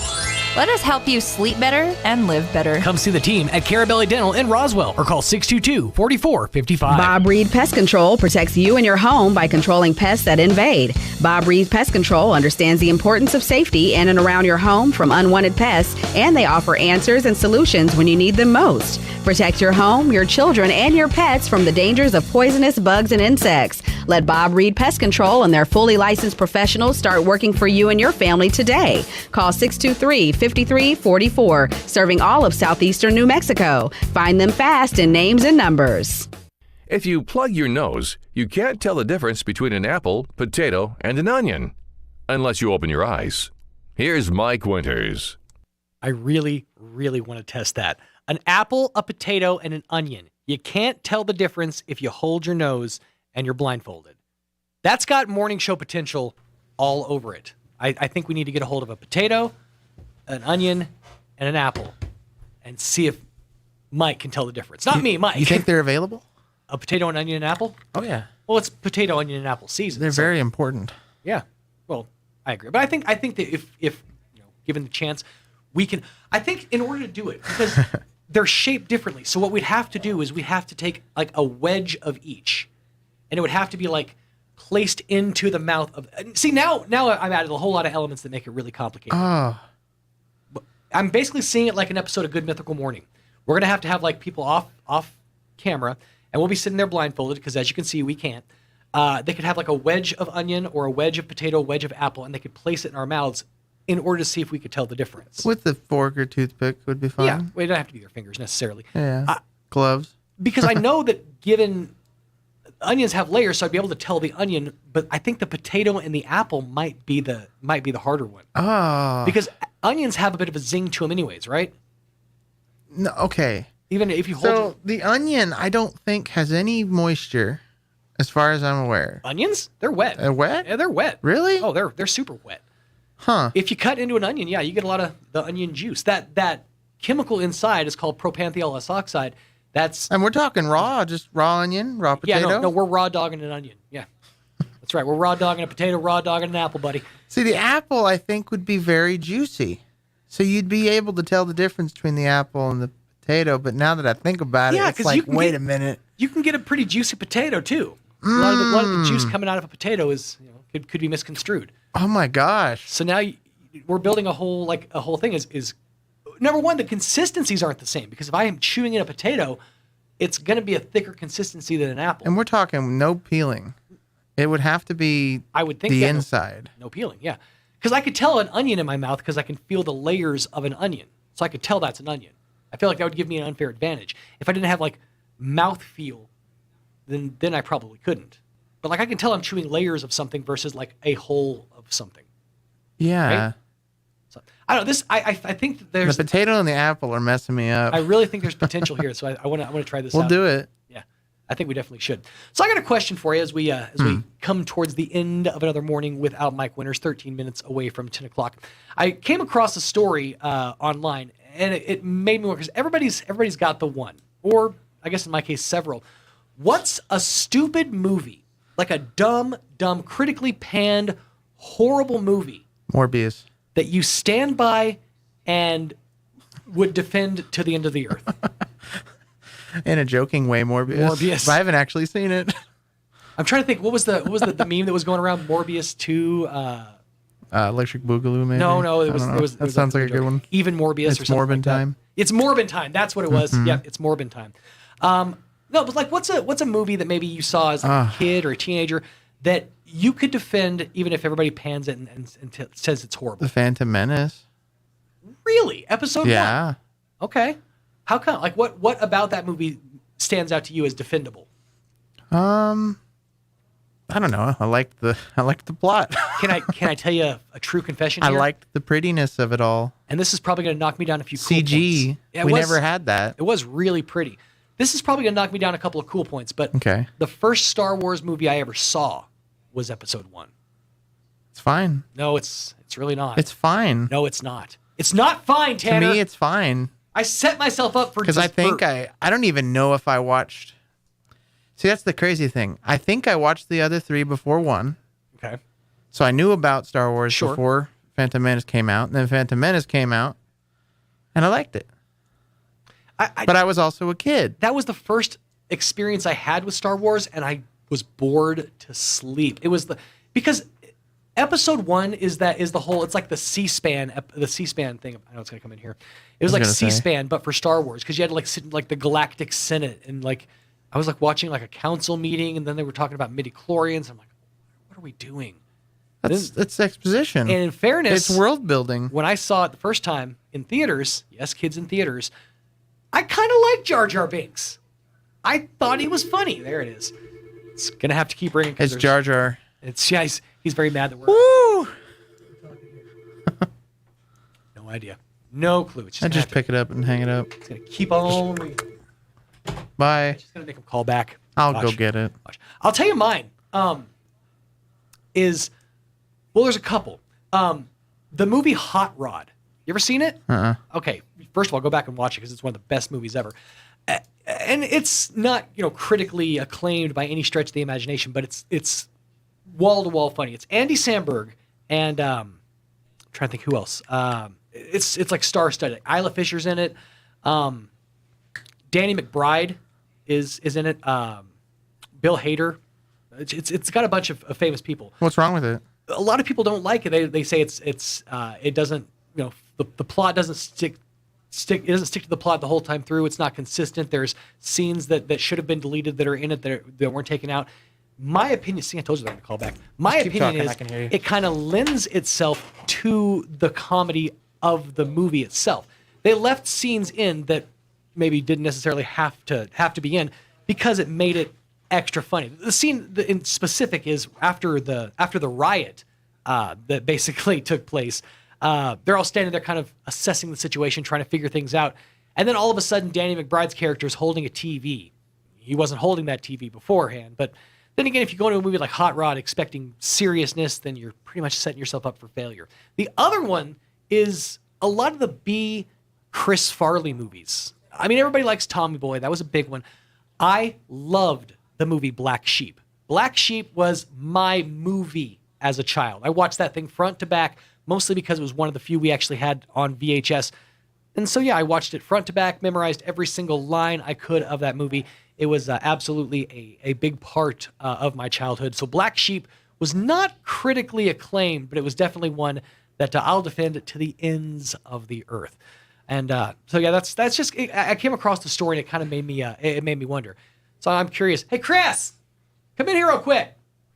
Yeah, I'm gonna borrow your brain real quick. Okay, what's up? All right. So I picked young Tanner's mind. I'm going to pick yours here for a second. So the question I came across is, what bad movie, what crappy movie that you've seen or have seen many times, would you defend to your death? Like, what bad movie would you not let people pan? Okay, first off, I'm not wearing a bulletproof vest, so when I say this, I'm taking my life in my hands. Okay. But I really thought Howard the Duck was an amazing movie. Most people hated it, but as a kid, now understand, I was probably like 12, 13 when it came out.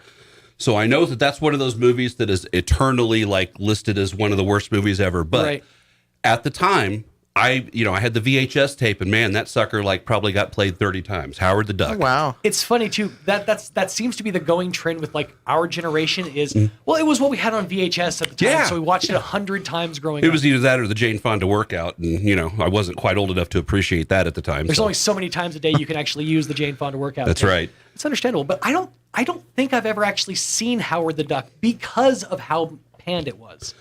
Yeah, and it's one of those movies that absolutely doesn't hold up. I think I watched it 5 or 6 years ago, and I was kind of like, oh my God, I actually sat through this thing multiple times. But Howard the Duck is in the DC canon, right? Is it DC or Marvel? I can't remember which one, but he is. I don't remember. Is it Marvel? Yep. He's an active member of the canon. I think they should remake Howard the Duck of all these movies they're redoing. My gosh. Yeah, Look at Punished. That'd be interesting. He's in there. But think about what they could do with CGI for a movie like Howard the Duck. So there you go, ladies and gentlemen. The GoFundMe to get Sean to direct Howard the Duck 2, The Return of Howard. The Reduckening. The Reduckening, there you go. Oh my gosh. The Duckinator. He's back, and this time he's mad. Judgment quack. Right. So I was just kind of wanted to pick your brain. So Howard the Duck, I'm gonna have to go back and watch that one. Yeah. It's one. And that was George Lucas or Steven. It was somebody famous who did it. I can't remember which director it was, but it was somebody who was famous who did it, and it just completely was supposed to be horrible. I feel like they just had too much money in the 80s. Yeah. Cocaine wasn't expensive enough. That's right. Yeah. That's right. People just weren't spending the way they should have. But cool. I was just curious to kind of dive into your brain and figure that out. Because mine is I grew up watching terrible comedies. So Black Sheep was the one I came up with because everybody loves Tommy Boy. Nobody really liked Black Sheep that much. I watched that movie 1,000 times. The other one though, and this largely had to do with my career, is the movie Airheads. Okay, and I've kind of Brendan Fraser and a couple guys where they were Steve Buscemi. They take over a radio station or something. Okay, I vaguely remember it. Yeah, that was another pretty one good. of those I watched 1,000 times because I wanted to be. Johnny the Shark. I wanted to be the DJ on Rebel Look Radio. at you now. I know. You're taking over radio. I didn't even have to, load water pistols with hot sauce to make it happen. He wanted to be a rock and roll DJ, and here he is doing talk radio in Roswell, New Mexico on a Tuesday morning. Moonlighting in country. Hey, I got my start in rock radio, all right? There you go. It just devolved from there. But there you go. Hey, let us know, folks. 106.5 on Facebook, Roswell's Talk FM. Post up in the comments. What's one movie that's most people think is terrible that you would defend to the ends of the earth? I'm curious to get other folks' opinion on this one. Cool. Well, thank you, gentlemen. Hey, real quickly, wanted to, as we wrap things up, wanted to mention the thanks, Chris. Wanted to mention the Roswell Galacticon is coming back round Roswell way. That's coming up Saturday and Sunday, July 1st, Friday through Sunday, July 1st through the 3rd at the Convention Center right here in Roswell. It is the third year for Galacticon. It's one of the many years for Galacticon. And this year we're celebrating the 75th anniversary of the actual Roswell incident itself. That's right, 1947 to 2022. We're celebrating it on the weekend of July 1st through the 3rd. The Galacticon is a big part of the 3-day festival with all sorts of traditional activities and a few new ones unique to this year, including the Vendor Hall, featuring sci-fi and fantasy artwork, comic books, cosplay, props, jewelry, crafts, and a wide variety of collectibles. The annual world-famous alien costume contest and pet costume contest, in that we're encouraging you to dress up and dress out in your best alien wear. The premier family event is going to be happening. Everything's family-oriented. The activities meant to entertain and enlighten, as well as cosplay karaoke. That's going to be happening at the local restaurant and bar and grill right here at Pepper's, actually. Going to be happening on June the 30th. If you want to break out a little cosplay karaoke. Huge part of Galacticon also is the gaming, featuring tabletop-style board games, role-playing games, and gamers from across the region. Guests like renowned regional sci-fi authors and artists and entertainers like Comictopia, New Mexico, Robotron, and the New Mexico unit of the 501st Legion of Stormtroopers. Just dress up like a side of a barn if you want to avoid being hit by their blasters. The Roswell Galacticon works with several entities such as the Roswell International UFO Museum and Research Center, the City of Roswell, and Main Street Roswell to make the annual UFO Festival a fun-filled weekend for all. Find them on Facebook to learn more about Galacticon 2022. Hey, as we wrap things up real quick, I did want to take one more opportunity to mention my friends at the Sun State Technology Group, because right now, especially right now, post-pandemic, as we kind of get back to the normal way of doing things, there's no timeouts in business, and the game is more challenging than it's ever been before. Threats are coming at you from all different sides, so you want to make sure you've got an IT partner that's got your back.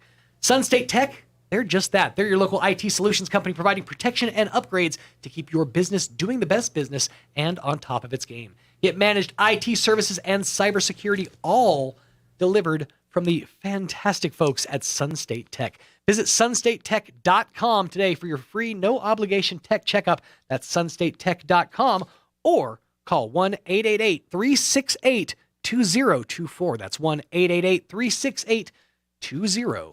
I want to say a big thank you to each and every one of you out there for sticking with me on a morning without Mike Winters. Fear not, our fearless leader, Mixmaster Mike Winters, will be back inside your radios tomorrow morning, same time, same place, to do the thing he does so very, very well. Big thanks to our guests for coming by this morning and making things a little easier on me, not having to do this all by my lonesome. Big thanks to Mr. Robert Sherman from the Walker Aviation Museum. We had a great conversation with him in the 7 o'clock hour, chatting all about the history of the bombs dropped on Hiroshima and Nagasaki and how Roswell was connected, but maybe not as connected as you thought they were. Also talked about some of the STEM activities and flight simulators that are waiting for you out at the Walker Aviation Museum.